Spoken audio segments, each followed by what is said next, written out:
We are not getting the true light because we are not believing that word of God is sufficient for me.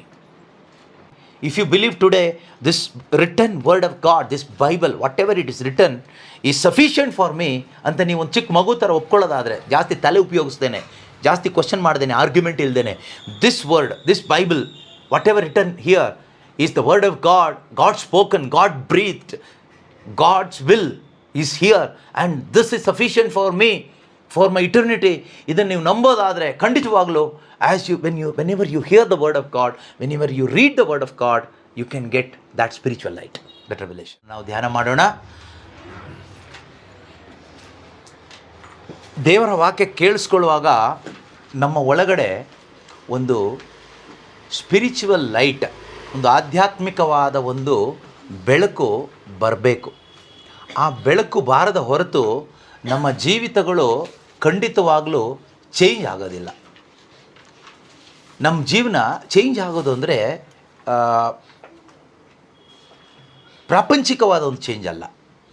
ಯಾವ ರೀತಿ change ಅಂದರೆ ದೇವರು ಬಯಸುವ change. ನಾವು ಯೋಚನೆ ಮಾಡ್ಬೋದು ನಮ್ಮ ಜೀವನ ಚೇಂಜ್ ಆಗಿದೆ, ನಮ್ಮ ಮೊದಲಿನ ಥರ ಇಲ್ಲ, ಈಗ ಚೇಂಜ್ ಆಗಿದ್ದೀವಿ ಅಂತೆಲ್ಲ ನಾವು ಹೇಳ್ಬೋದು. ಈ ರೀತಿ ಒಂದು ಮಾನಸಿಕವಾದ ಒಂದು ಇಮೋಷ್ನಲ್ ಚೇಂಜ್ ಅಲ್ಲ, ಒಂದು ಪ್ರಾಪಂಚಿಕವಾದ ರೀತಿಯ ಆ ಚೇಂಜ್ ಅಲ್ಲ.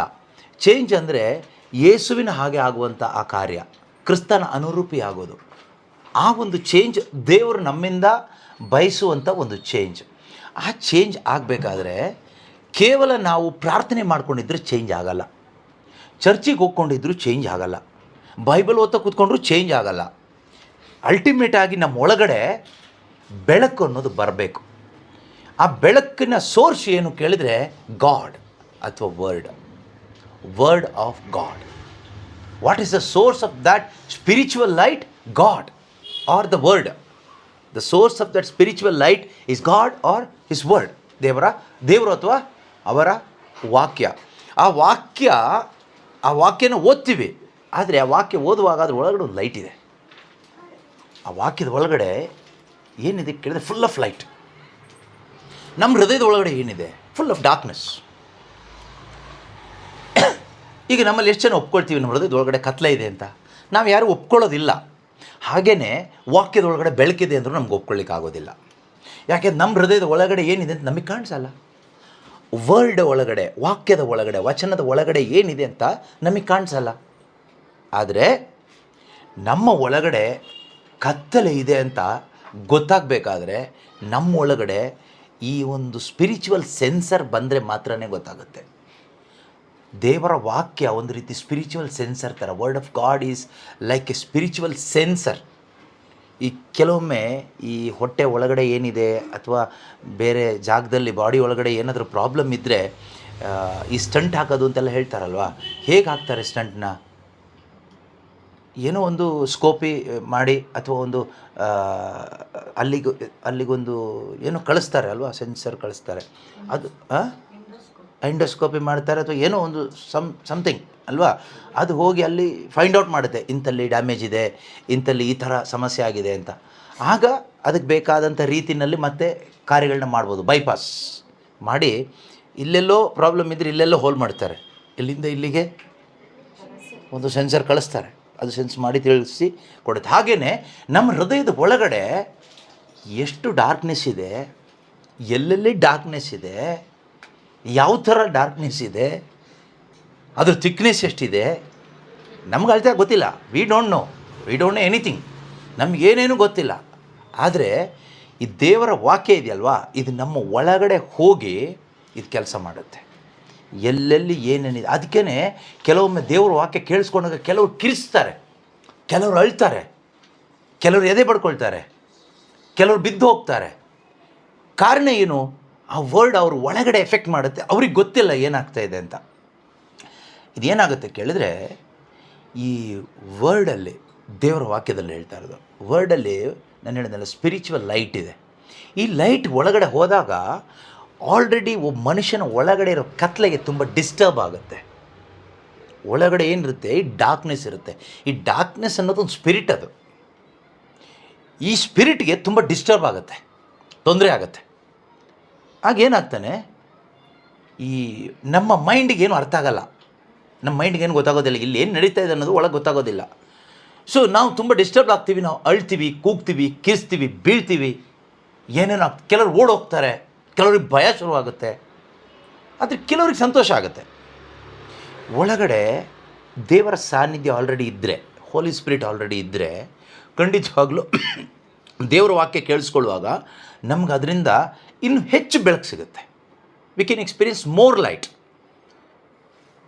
ಆವಾಗ ನಾವು ಹೆಚ್ಚು ಇಲ್ಯುಮಿನೇಟ್ ಆಗ್ತೀವಿ, ನಾವು ಹೆಚ್ಚು ಪ್ರಕಾಶವುಳ್ಳವರಾಗ್ತೀವಿ, ಇನ್ನು ಹೆಚ್ಚು ಪ್ರಕಾಶಿಸ್ತೀವಿ. ನಮ್ಗೆ ಎಷ್ಟರ ಮಟ್ಟಿಗೆ ದ ಮ್ಯಾಕ್ಸಿಮಮ್ ಕೆಪಾಸಿಟಿ ಅಂದರೆ ಜೀಸಸ್ ಥರ ಅಲ್ಲಿವರೆಗೂ ರೀಚ್ ಆಗ್ಬೋದು. ಬಟ್ ಈ ಪ್ರಪಂಚದಲ್ಲಿ ನಾವು ಬದುಕಿರೋ ತನಕ ಎವ್ರಿ ಸೆಕೆಂಡ್ ಕಂಟಿನ್ಯೂಸ್ ಆಗಿ ವಾಕ್ಯ ಕೇಳಿಸ್ಕೊಳ್ತಾ ಇದ್ರೂ ಕೂಡ ಆ 100ಕ್ಕೆ 100 ತಲುಪಲ್ಲ ಇಲ್ಲಿ ಲೋಕದಲ್ಲಿ. ಹಾಗಾದರೆ ನಮ್ಗೆ ಎಷ್ಟು ವಾಕ್ಯ ಬೇಕು ಅಂತ ನಾವು ಯೋಚನೆ ಮಾಡಬೇಕು. ಎಷ್ಟಿದ್ರೂ ಕಡಿಮೆನೇ, ವಾಕ್ಯ ಎಷ್ಟಿದ್ರೂ ಕಡಿಮೆನೇ. ಈಗ ಈ ವಾಕ್ಯದಲ್ಲಿ ಇರುವಂಥ ಆ ಸ್ಪಿರಿಚುವಲ್ ಲೈಟ್ ಇದೆಯಲ್ವಾ, ಇದು ನಮ್ಮ ಒಳಗಡೆ ಹೋಗಿ ನಮ್ಮನ್ನು ರಿಪೇರಿ ಮಾಡುತ್ತೆ. ನಮ್ಮ ಒಳಗಡೆ ಇದು ನಮ್ಮನ್ನು ರಿಪೇರಿ ಮಾಡುತ್ತೆ, ಸಂಪೂರ್ಣವಾಗಿ ರಿಪೇರಿ ಮಾಡಿ ನಮ್ಮ ದೇವರ ಜೊತೆಗಿನ ಆ ಒಂದು ಸಂಬಂಧ ಇದೆಯಲ್ಲ, ವಾಕ್ ವಿತ್ ಗಾಡ್, ಅದು ಒಳ್ಳೆ ರೀತಿಯಲ್ಲಿ ಹೋಗಲಿಕ್ಕೆ ಹೆಲ್ಪ್ ಮಾಡುತ್ತೆ. ಯಾವ ರೀತಿ ಒಂದು ಹಾರ್ಟಿಗೆ ಏನಾದರೂ ಬ್ಲಾಕ್ ಆದಾಗ, ಸ್ಟಂಟ್ ಹಾಕಿದಾಗ ಏನಾಗುತ್ತೆ, ಆ ಬ್ಲಾಕ್ ಕ್ಲಿಯರ್ ಆಗುತ್ತೆ. ಅಲ್ಲಿ ಮತ್ತೆ ಬ್ಲಡ್ ಸರ್ಕ್ಯುಲೇಷನ್, ಆಕ್ಸಿಜನ್ ಎಲ್ಲ ನಾರ್ಮಲ್ ಆಗಿ ಹೋಗುತ್ತೆ. ಸ್ಟಂಟ್ ಹಾಕ್ತಿದ್ರೆ ಏನಾಗುತ್ತೆ, ಇದು ಬ್ಲಾಕ್ ಆಗಿ ಹಾರ್ಟ್ ಅಟ್ಯಾಕ್ ಆಗಿ ಮನುಷ್ಯ ಸತ್ತೋಗ್ತಾನೆ. ಸೊ ಈ ದೇವರ ವಾಕ್ಯ ಏನು ಮಾಡುತ್ತೆ ಕೇಳಿದರೆ, ನಮ್ಮ ಒಳಗಡೆ ಹೋಗಿ, ನಮ್ಮ ಆತ್ಮದಲ್ಲಿ, ನಮ್ಮ ಅಂತರಂಗದಲ್ಲಿ ಹೋಗಿ ಎಲ್ಲೆಲ್ಲಿ ಬ್ಲಾಕ್ ಇದೆಯೋ ವಾಕ್ಯ ಫೈಂಡ್ ಔಟ್ ಮಾಡುತ್ತೆ. ಫೈಂಡ್ ಔಟ್ ಮಾಡಿ ಎಲ್ಲೆಲ್ಲಿ ಸ್ಟಂಟ್ ಹಾಕಬೇಕೋ ಸ್ಟಂಟ್ ಹಾಕುತ್ತೆ. ಆವಾಗೇನಾಗುತ್ತೆ, ಈ ಫ್ಲೋ ಕ್ಲಿಯರ್ ಆಗುತ್ತೆ. ಆ ದೇವರ ಅನ್ಯೋನ್ಯತೆಯಲ್ಲಿ ಜೀವಿಸಲಿಕ್ಕೆ ಬೇಕಾದ ಆ ಫ್ಲೋ ನಮಗೆ ಸಿಗುತ್ತೆ. ಆದ್ದರಿಂದನೇ ನಮಗೆ ಎವ್ರಿ ಡೇ ದೇವರ ವಾಕ್ಯ ಬೇಕು ಅಂತ ಹೇಳೋದು. ಬಟ್ ಈ ದೇವರ ವಾಕ್ಯದಲ್ಲಿರ್ತಕ್ಕಂಥ ಆ ಲೈಟ್ ಇದೆಯಲ್ಲ, ಆ ಸ್ಪಿರಿಚುವಲ್ ಲೈಟ್ ನಮ್ಮ ಒಳಗಡೆ ಬಂದ್ರೇ ಈ ಕೆಲಸ ಆಗೋದು. ಸುಮ್ಮನೆ ವಾಕ್ಯ ಕೇಳಿಸ್ಕೊಂಡ್ರೆ ಆಗೋದಿಲ್ಲ. ಈ ಲೈಟ್ ನಮ್ಮ ಒಳಗಡೆ ಬರಬೇಕು. ಈ ಲೈಟ್ ನಮ್ಮ ಒಳಗಡೆ ಬರಬೇಕಾದ್ರೆ ಒಂದೇ ಒಂದು ದಾರಿ, ಹೋಲಿ ಸ್ಪಿರಿಟಲ್ಲಿ ಕೆಲಸ ಮಾಡಬೇಕು, ಪವಿತ್ರಾತ್ಮನಲ್ಲಿ ಕೆಲಸ ಮಾಡಬೇಕು. ಅದಕ್ಕೆ ನಾವು ಏನು ಮಾಡಬೇಕು ಕೇಳಿದ್ರೆ, ಮೊದಲನೇದಾಗಿ ವಿಶ್ವಾಸ ಇಡಬೇಕು. We should believe. ಈ ಬೈಬಲಲ್ಲಿರ್ತಕ್ಕಂಥದ್ದು ದೇವರ ವಾಕ್ಯ. Everything written in this book is God's word. ನಮಗೆ ಈ ವಾಕ್ಯದಲ್ಲಿ ಇವತ್ತು ಎಷ್ಟೋ ಜನಕ್ಕೆ ನಂಬಿಕೆ ಇಲ್ಲ. ಇದರಲ್ಲಿ ಬರೆದಿರೋದು ಎಲ್ಲದೂ ನಮಗಲ್ಲ ಅಂತ ಕೆಲವರಿಗಿದೆ. ಎಲ್ಲದೂ ನಮಗಲ್ಲ, ಕೆಲವ್ದು ಮಾತ್ರ ನಮಗೆ ಅಂತ. ಇದೆಲ್ಲದೂ ನಮಗೇನೆ, ಎಲ್ಲದೂ ಮನುಷ್ಯರಿಗೇನೆ. ಈ ಲೋಕದಲ್ಲಿ ಜೀವಿಸುವ ಪ್ರತಿಯೊಬ್ಬರಿಗೂ ಉಪಯೋಗ ಆಗುವಂಥ ವಾಕ್ಯಗಳೇ ಇದರಲ್ಲಿ ಕೊಟ್ಟಿರೋದು. ಅದರಲ್ಲಿ ಎಲ್ಲದೂ ನನಗೆ ಎಲ್ಲ ಟೈಮು ಅಪ್ಲೈ ಆಗದೇ ಇರ್ಬೋದು, ಆದರೆ ಎಲ್ಲದೂ ನನಗೆ ಅಪ್ಲಿಕೇಬಲ್ ಆಗುತ್ತೆ. ಎಲ್ಲ ಟೈಮು ಆಗದೇ ಇರ್ಬೋದು. ಈಗ ಕಳ್ತನ ಮಾಡಬೇಡ ಅನ್ನೋ ವಾಕ್ಯ ಎಲ್ಲ ಟೈಮು ಅಪ್ಲೈ ಆಗದೇ ಇರ್ಬೋದು, ಆದರೆ ಕಳ್ತನ ಮಾಡೋ ಟೈಮಿಗೆ ಅದು ಅಪ್ಲೈ ಆಗುತ್ತೆ. ಸುಳ್ಳು ಸಾಕ್ಷಿ ಹೇಳಬೇಡ ಅನ್ನೋ ಮಾತು ಈಗ ಅಪ್ಲೈ ಆಗದೇ ಇರ್ಬೋದು, ಬಟ್ ನಾನು ಸುಳ್ಳು ಸಾಕ್ಷಿ ಹೇಳುವಂಥ ಸಂದರ್ಭ ಬಂದಾಗ ಅದು ನನಗೆ ಅಪ್ಲೈ ಆಗುತ್ತೆ. ಕಳ್ತನ ಮಾಡಬೇಡ, ಸುಳ್ಳು ಹೇಳಬೇಡ, ಮೋಸ ಮಾಡಬೇಡ, ಬೇಕಾದಷ್ಟು ವಿಷಯ ಇದೆ ಇದರಲ್ಲಿ ಅಲ್ವಾ. ಸೊ ಹೊಟ್ಟೆ ಕಿಚ್ಚು ಪಡಬೇಡ, ಕ್ಷಮಿಸು ಅನ್ನೋದು ಈಗ ನಮಗೆ ಯಾರ ಮೇಲೂ ಏನು ದ್ವೇಷ ಇಲ್ಲದೆ ಇರ್ಬೋದು, ಆದರೆ ಅಂಥ ಸಂದರ್ಭ ಬಂದಾಗ ಅದು ಅಪ್ಲೈ ಆಗೇ ಆಗುತ್ತೆ. ಎಲ್ಲ ವಾಕ್ಯಗಳು ನಮ್ಮ ಅನುದಿನದ ಜೀವನದಲ್ಲಿ ನಮಗೆ ಅಪ್ಲಿಕೇಬಲ್ ಆಗೇ ಆಗುತ್ತೆ. ಅದರಿಂದ ಈ ವಾಕ್ಯದಲ್ಲಿರೋ ಬೆಳಕು ನಮಗೆ ಸಿಗಬೇಕಾದ್ರೆ first thing we have to believe that this book is full of light, full of God's word. ಈ ವಾಕ್ಯದಲ್ಲಿ, ಈ ಬೈಬಲ್ ಪುಸ್ತಕದಲ್ಲಿ ಇರ್ತಕ್ಕಂತಹ ಪ್ರತಿಯೊಂದು ವಾಕ್ಯವು ದೇವರ ವಾಕ್ಯ. It is word of god. ಕೆಲವೊಂದು ಪುಸ್ತಕಗಳು, ಒಳ್ಳೊಳ್ಳೆ ಪುಸ್ತಕಗಳು ನಾವು ಓದ್ತೀವಿ, ಅದು ನಮಗೆ ತುಂಬ ಇನ್ಸ್ಪೈರ್ ಮಾಡುತ್ತೆ, ತುಂಬ ಸಂತೋಷ ಕೊಡುತ್ತೆ, ಆದರೆ that is not the word of god. That cannot be the word of god. It can be a good book, ಒಳ್ಳೆ ಪುಸ್ತಕ ಆಗ್ಬೋದು. ಮೇ ಬಿ ಇದು ಓದುವಾಗ ನಿಮ್ಗೆ ಅಷ್ಟೊಂದು ಇನ್ಸ್ಪಿರೇಷನ್ ಏನೂ ಆಗದೇ ಇರ್ಬೋದು, ಒಂದು ಉತ್ತೇಜನ ಸಿಗದೇ ಇರ್ಬೋದು, ಆದರೂ ಕೂಡ we have to believe that this is God's word. ಇದು ದೇವರ ವಾಕ್ಯ. ಇದರಲ್ಲಿರೋದು ಪೂರ್ತಿ ಜೀವವುಳ್ಳ ವಾಕ್ಯಗಳು, ಸತ್ಯ ವಾಕ್ಯಗಳು, ದೇವರು ಮಾತನಾಡಿದ ವಾಕ್ಯಗಳು. ಭೂಮಿ ಆಕಾಶ ಅಳಿದು ಹೋದರೂ ಕೂಡ ಎಂದಿಗೂ ಅಳಿದು ಹೋಗದ, ನಾಶವಾಗಿ ಹೋಗದ ವಾಕ್ಯಗಳು ಇದರಲ್ಲಿರೋದು. ಹಾಗಾದರೆ ನಾನು ಅನುಸರಣೆ ಮಾಡಬೇಕಾಗಿದ್ದು ಈ ಲೋಕದಲ್ಲಿ ಇದನ್ನೇ ಅನ್ನೋದಕ್ಕಿಂತ ಇದನ್ನು ಮಾತ್ರನೇ. ಒಬ್ಬ ಕ್ರೈಸ್ತ ವಿಶ್ವಾಸಿಯಾಗಿ ನಾವು ಕೆಲವರು ಹೇಳ್ತಾರಲ್ವ, ನಮಗೆ ಬೈಬಲ್ ಮಾತ್ರ ಸಾಕಾಗಲ್ಲ, ಬೈಬಲ್ಲು ಬೇಕು, ಪ್ಲಸ್ ನಮ್ಮ ಸಂಪ್ರದಾಯಗಳು, ಆಚಾರ ವಿಚಾರಗಳು ಎಲ್ಲದೂ ಬೇಕು. ಎಲ್ಲ ಇದ್ರೇ ನಾವು ನಿಜವಾಗ್ಲೂ ಕ್ರೈಸ್ತರಾಗಿ ಬದುಕೋಕ್ಕಾಗೋದು ಅಂತ. ಅಂಥವ್ರ ಜೀವನದಲ್ಲಿ ಬೆಳಕು ಸಿಗಲ್ಲ, ಖಂಡಿತವಾಗ್ಲೂ ಸಿಗಲ್ಲ. ಬೈಬಲ್ಲೂ ಬೇಕು, ಬೈಬಲಲ್ಲಿ ಇರ್ತಕ್ಕಂಥದ್ದು ಬೇಕು, ಹೊರಗಡೆ ಇರ್ತಕ್ಕಂಥದ್ದು ಅವ್ರು ಹೇಳಿರೋದು ಸ್ವಲ್ಪ ಬೇಕು, ಇವ್ರು ಹೇಳಿರೋದು ಬೇಕು, ಪೂರ್ವಜರಿಂದ ಬಂದಿರೋದು ಬೇಕು, ತಾತನ ಕಾಲದಿಂದ ಬಂದಿರೋದು ಬೇಕು, ಆ ಸೈಂಟ್ ಹೇಳಿರೋದು ಬೇಕು, ಈ ದೇವದೂತ ಕೊಟ್ಟಿರೋ ಮೆಸೇಜು ಬೇಕು, ಅಲ್ಲಿ ಯಾರೋ ಪ್ರತ್ಯಕ್ಷರಾಗಿ ಅಲ್ಲಿ ಹೇಳಿರೋದು ಬೇಕು, ಇದೆಲ್ಲ ಬೇಕು, ಪ್ಲಸ್ ಬೈಬಲ್ಲು ಬೇಕು ಅಂದರೆ ನಿಮಗೆ ಬೆಳಕು ಖಂಡಿತವಾಗ್ಲೂ ಸಿಗೋದಿಲ್ಲ. ನಮ್ಮ ವಿಶ್ವಾಸ ದೇವ್ರ ವಾಕ್ಯದಲ್ಲಿ ಮಾತ್ರ ಇರಬೇಕು. ಯಾವ ಥರ ಗೊತ್ತಾ? Word of God is sufficient for me. ದೇವರ ವಾಕ್ಯ ನನಗೆ ಸಾಕು, ಇಟ್ಸ್ ಮೋರ್ ದೆನ್ ಸಫಿಷಿಯೆಂಟ್. ಯೇಸು ಸ್ವಾಮಿ ಹೇಳ್ತಾರಲ್ಲ ಪೌಲನಿಗೆ, my grace is sufficient for you. ನನ್ನ ಕೃಪೆ, ನನ್ನ ಅನುಗ್ರಹವೇ ನಿನಗೆ ಸಾಕು, ನಿನಗೆ ಬೇರೆ ಏನೂ ಬೇಕಾಗಿಲ್ಲ. ಅದೇ ರೀತಿಯಲ್ಲಿ ನಮ್ಮ ಇಹಲೋಕದ ಜೀವಿತದಲ್ಲಿ ದೇವರ ಜೊತೆ ಸಂಬಂಧದಲ್ಲಿ ಜೀವಿಸಲಿಕ್ಕೆ, ದೇವರ ಮಕ್ಕಳಾಗಿ ಜೀವಿಸಲಿಕ್ಕೆ, ನಮ್ಮಲ್ಲಿ ಆ ಕ್ರಿಸ್ತನ ಅನುರೂಪಿ ಆಗಲಿಕ್ಕೆ, ದೇವರಿಗೆ ಸಾಕ್ಷಿಯಾಗಿ ಬದುಕಲಿಕ್ಕೆ ನಮಗೆ ವರ್ಡ್ ಆಫ್ ಗಾಡ್ ಅಥವಾ ಈ ಬೈಬಲ್ ಪ್ಲಸ್ ಇನ್ನೊಂದು ಬೇಕಾಗಿಲ್ಲ ಅಂತ ನಮಗೆ ಅರ್ಥ ಆಗಬೇಕು ಫಸ್ಟ್. ಅಥವಾ this Bible is more than sufficient for my spiritual journey, for my spiritual growth. ನನ್ನ ಆಧ್ಯಾತ್ಮಿಕ ಪ್ರಯಾಣಕ್ಕೆ, ನನ್ನ ಆಧ್ಯಾತ್ಮಿಕ ಬೆಳವಣಿಗೆಗೆ, ನನ್ನ ಮತ್ತು ದೇವರ ಆ ಸಂಬಂಧ ಬಲಪಡಿಸ್ಕೊಳ್ಳಿಕ್ಕೆ this written word of God, ಈ ಪವಿತ್ರ ಬೈಬಲ್ ಪುಸ್ತಕ, ಇದರಲ್ಲಿ ಬರೆಯಲ್ಪಟ್ಟ ವಾಕ್ಯಗಳೇ ನನಗೆ ಸಾಕು ಸಾಕು ಸಾಕು, ಇದು ಮಾತ್ರನೇ ಸಾಕು ಅಂತ ನಂಬಿದರೆ ಇದರಲ್ಲಿರೋ ಬೆಳಕು ನಮಗೆ ಸಿಗುತ್ತೆ. ನಮ್ಗೆ ಯಾಕೆ ಸಿಗ್ತಾ? ನೀವು ಎಷ್ಟು ಓದಿದ್ರೂ ಸಿಗೋಲ್ಲ, ಟ್ರೈ ಮಾಡಿ ನೋಡಿ ಬೇಕಾದ್ರೆ. ಯು ಕ್ಯಾನ್ ಟ್ರೈ, ನಿಮ್ಗೆ ಏನೋ ಒಂದು ಸಿಗುತ್ತೆ. ಅದು ಸ್ಪಿರಿಚುವಲ್ ಲೈಟ್ ಅಂತ ನಾನು ಹೇಳೋದಿಲ್ಲ. ಇದು ನಂಬಿದವ್ರಿಗೆ ಮಾತ್ರ ಇದು ಕೆಲಸ ಬರೋದು. ನಂಬಿದವರು ಅಂದರೆ ಇದು ಪ್ಲಸ್ ಅಲ್ಲ. ಯಾಕೆ ಹೇಳ್ತಿದ್ದೀನಿ ಅಂದರೆ, word of God is god himself. ದೇವರ ವಾಕ್ಯ ದೇವರೇ ಆಗಿರೋದ್ರಿಂದ, ದೇವರ ವಾಕ್ಯ ಯೇಸುನೇ ಆಗಿರೋದ್ರಿಂದ, ಈ ವಾಕ್ಯ ಇದೆಯಲ್ವಾ, ಇದು ಯೇಸುನೇ ಆಗಿರೋದ್ರಿಂದ. ಯೋಹಾನ 1:1 ಹೇಳ್ತಾರಲ್ವಾ, ಆದಿಯಲ್ಲಿ ವಾಕ್ಯ ಇತ್ತು, ವಾಕ್ಯ ದೇವರಾಗಿತ್ತು. ಆದಿಯಲ್ಲಿ ವಾಕ್ಯ ಇತ್ತು, ವಾಕ್ಯ ದೇವರಾಗಿತ್ತು. ಈಗ ಅದೇ ವಾಕ್ಯನೇ ಪುಸ್ತಕದ ರೂಪದಲ್ಲಿ, ಒಂದು ಲೆಟರ್ ರೂಪದಲ್ಲಿ ನಮ್ಮ ಕೈಯಲ್ಲಿದೆ. Word was there but it was not written format. ಅರ್ಥ ಆಗ್ತಿದೆ ನಿಮಗೆ? ವಾಕ್ಯ ಇತ್ತು. ಈಗ ಫಾರ್ ಎಕ್ಸಾಂಪಲ್ ನಾನು ಹಿಂಗೆ ಮಾತಾಡ್ತಾ ಇದ್ದೀನಿ, ಏನು ಮಾತಾಡ್ತಾ ಇದ್ದೀನಿ? ವಾಕ್ಯ, ಮಾತಿದೆ ಅಲ್ವಾ? ಆದರೆ ಇದು ನಿಮ್ಗೆ ಕೇಳಿಸುತ್ತಷ್ಟೇ, ಇದು ಇದೆ, ಆದರೆ ಇದು ಬರೆಯಲ್ಪಟ್ಟಿಲ್ಲ. ಈಗ ನೀವು ಪೆನ್ ತಗೊಂಡು ಪೇಪರ್ ಮೇಲೆ ನಾನು ಹೇಳೋದೆಲ್ಲ ಬರಿತಾ ಹೋದರೆ ಇಟ್ ಈಸ್ ರಿಟನ್, ಬರೆಯಲ್ಪಡುತ್ತೆ. ಅದೇ ರೀತಿಯಲ್ಲಿ ಆದಿಯಲ್ಲಿ ವಾಕ್ಯ ಇತ್ತು ಅಂದರೆ ಬೈಬಲ್ ಇತ್ತು ಅಂತ ಅಲ್ಲ ಅರ್ಥ. ಕೆಲವರು ತಪ್ಪು ತಿಳ್ಕೊಳ್ತಾರೆ. ಏನು ಗೊತ್ತಾ? ಆದಿಯಲ್ಲಿ ವಾಕ್ಯ ಇತ್ತು ಅಂದರೆ ಬೈಬಲ್ ಇತ್ತು. ಆವಾಗ ಬೈಬಲ್ ಇರಲಿಲ್ಲ. ಇಲ್ಲಿ ಬೈಬಲ್ ಇದೆ ಅಂತ ಹೇಳ್ತಾ ಇಲ್ಲ. ಆದಿಯಲ್ಲಿ ಬೈಬಲ್ ಇತ್ತು ಅಲ್ಲ, ಆದಿಯಲ್ಲಿ ವಾಕ್ಯ ಇತ್ತು. ಸೊ ಆದಿಯಲ್ಲಿ ವಾಕ್ಯ ಇತ್ತು ಅಂದರೆ ಯಾವಾಗ ಆದಿಯಲ್ಲಿ ವಾಕ್ಯ ಇತ್ತು? ಆದಿಕಾಂಡ 1ನೇ ಅಧ್ಯಾಯ 1ನೇ ವಾಕ್ಯದಲ್ಲಿ ನಮಗೆ ಗೊತ್ತಾಗುತ್ತೆ, ದೇವರು ಆ ಭೂಮಿ ಆಕಾಶವನ್ನು ಸೃಷ್ಟಿಸುವಾಗ ಏನು ಹೇಳಿದರು? ಬೆಳಕಾಗಲಿ ಅಂತ. ದೇವರು ಮಾತನಾಡಿದರು ಅಂತ. ದೇವರು ಮಾತಾಡಿದರು. ದೇವರ ಮಾತು ಅನ್ನೋದು ಅನಾದಿಯಿಂದನೂ ಇದೆ. ಜಗತ್ತು ಸೃಷ್ಟಿಯಾಗುವ ಮೊದಲೇ ಮಾತಿದೆ. Word was there before creation. Word was there at the time of creation. Word was there after the creation. Word is there even now. Word will be there forever. ವಾಕ್ಯ ಸೃಷ್ಟಿಗಿಂತ ಮೊದಲು ಇತ್ತು, ಸೃಷ್ಟಿಯ ಸಮಯದಲ್ಲೂ ಇತ್ತು, ಸೃಷ್ಟಿಸುವಾಗಲೂ ಇತ್ತು, ಸೃಷ್ಟಿಯಾದ ನಂತರನೂ ಇದೆ, ಈಗಲೂ ಇದೆ, ನಾಳೆನೂ ಇದೆ. ಈ ಪ್ರಪಂಚ, ಈ ಸೃಷ್ಟಿ ಪ್ರಪಂಚ ನಾಶವಾಗಿ ಹೋದ್ಮೇಲೂ ವಾಕ್ಯ ಇರುತ್ತೆ. ಅದನ್ನೇ ಯೇಸು ಹೇಳಿದ್ದು, ಭೂಮಿ ಆಕಾಶ ಅಳಿದು ಹೋಗುತ್ತೆ, ಅದು ನನ್ನ ಮಾತು ಅಳಿದು ಹೋಗೋದಿಲ್ಲ. ಅಂದರೆ ಬೈಬಲ್ ಅಳಿದು ಹೋಗೋದಿಲ್ಲ ಅಂತ ಅಲ್ಲ. ಬೈಬಲ್ ನೀವು ಹೊರದು ಹಾಕಿದರೆ ಹೋಗುತ್ತೆ, ನೀರಿಗೆ ಹಾಕಿದರೆ ತೇಲ್ಕೊಂಡು ಹೋಗುತ್ತೆ, ಸುಟ್ಟು ಹಾಕಿದರೆ ಸುಟ್ಟೋಗುತ್ತೆ, ಬೂದಿಯಾಗಿ ಹೋಗುತ್ತೆ.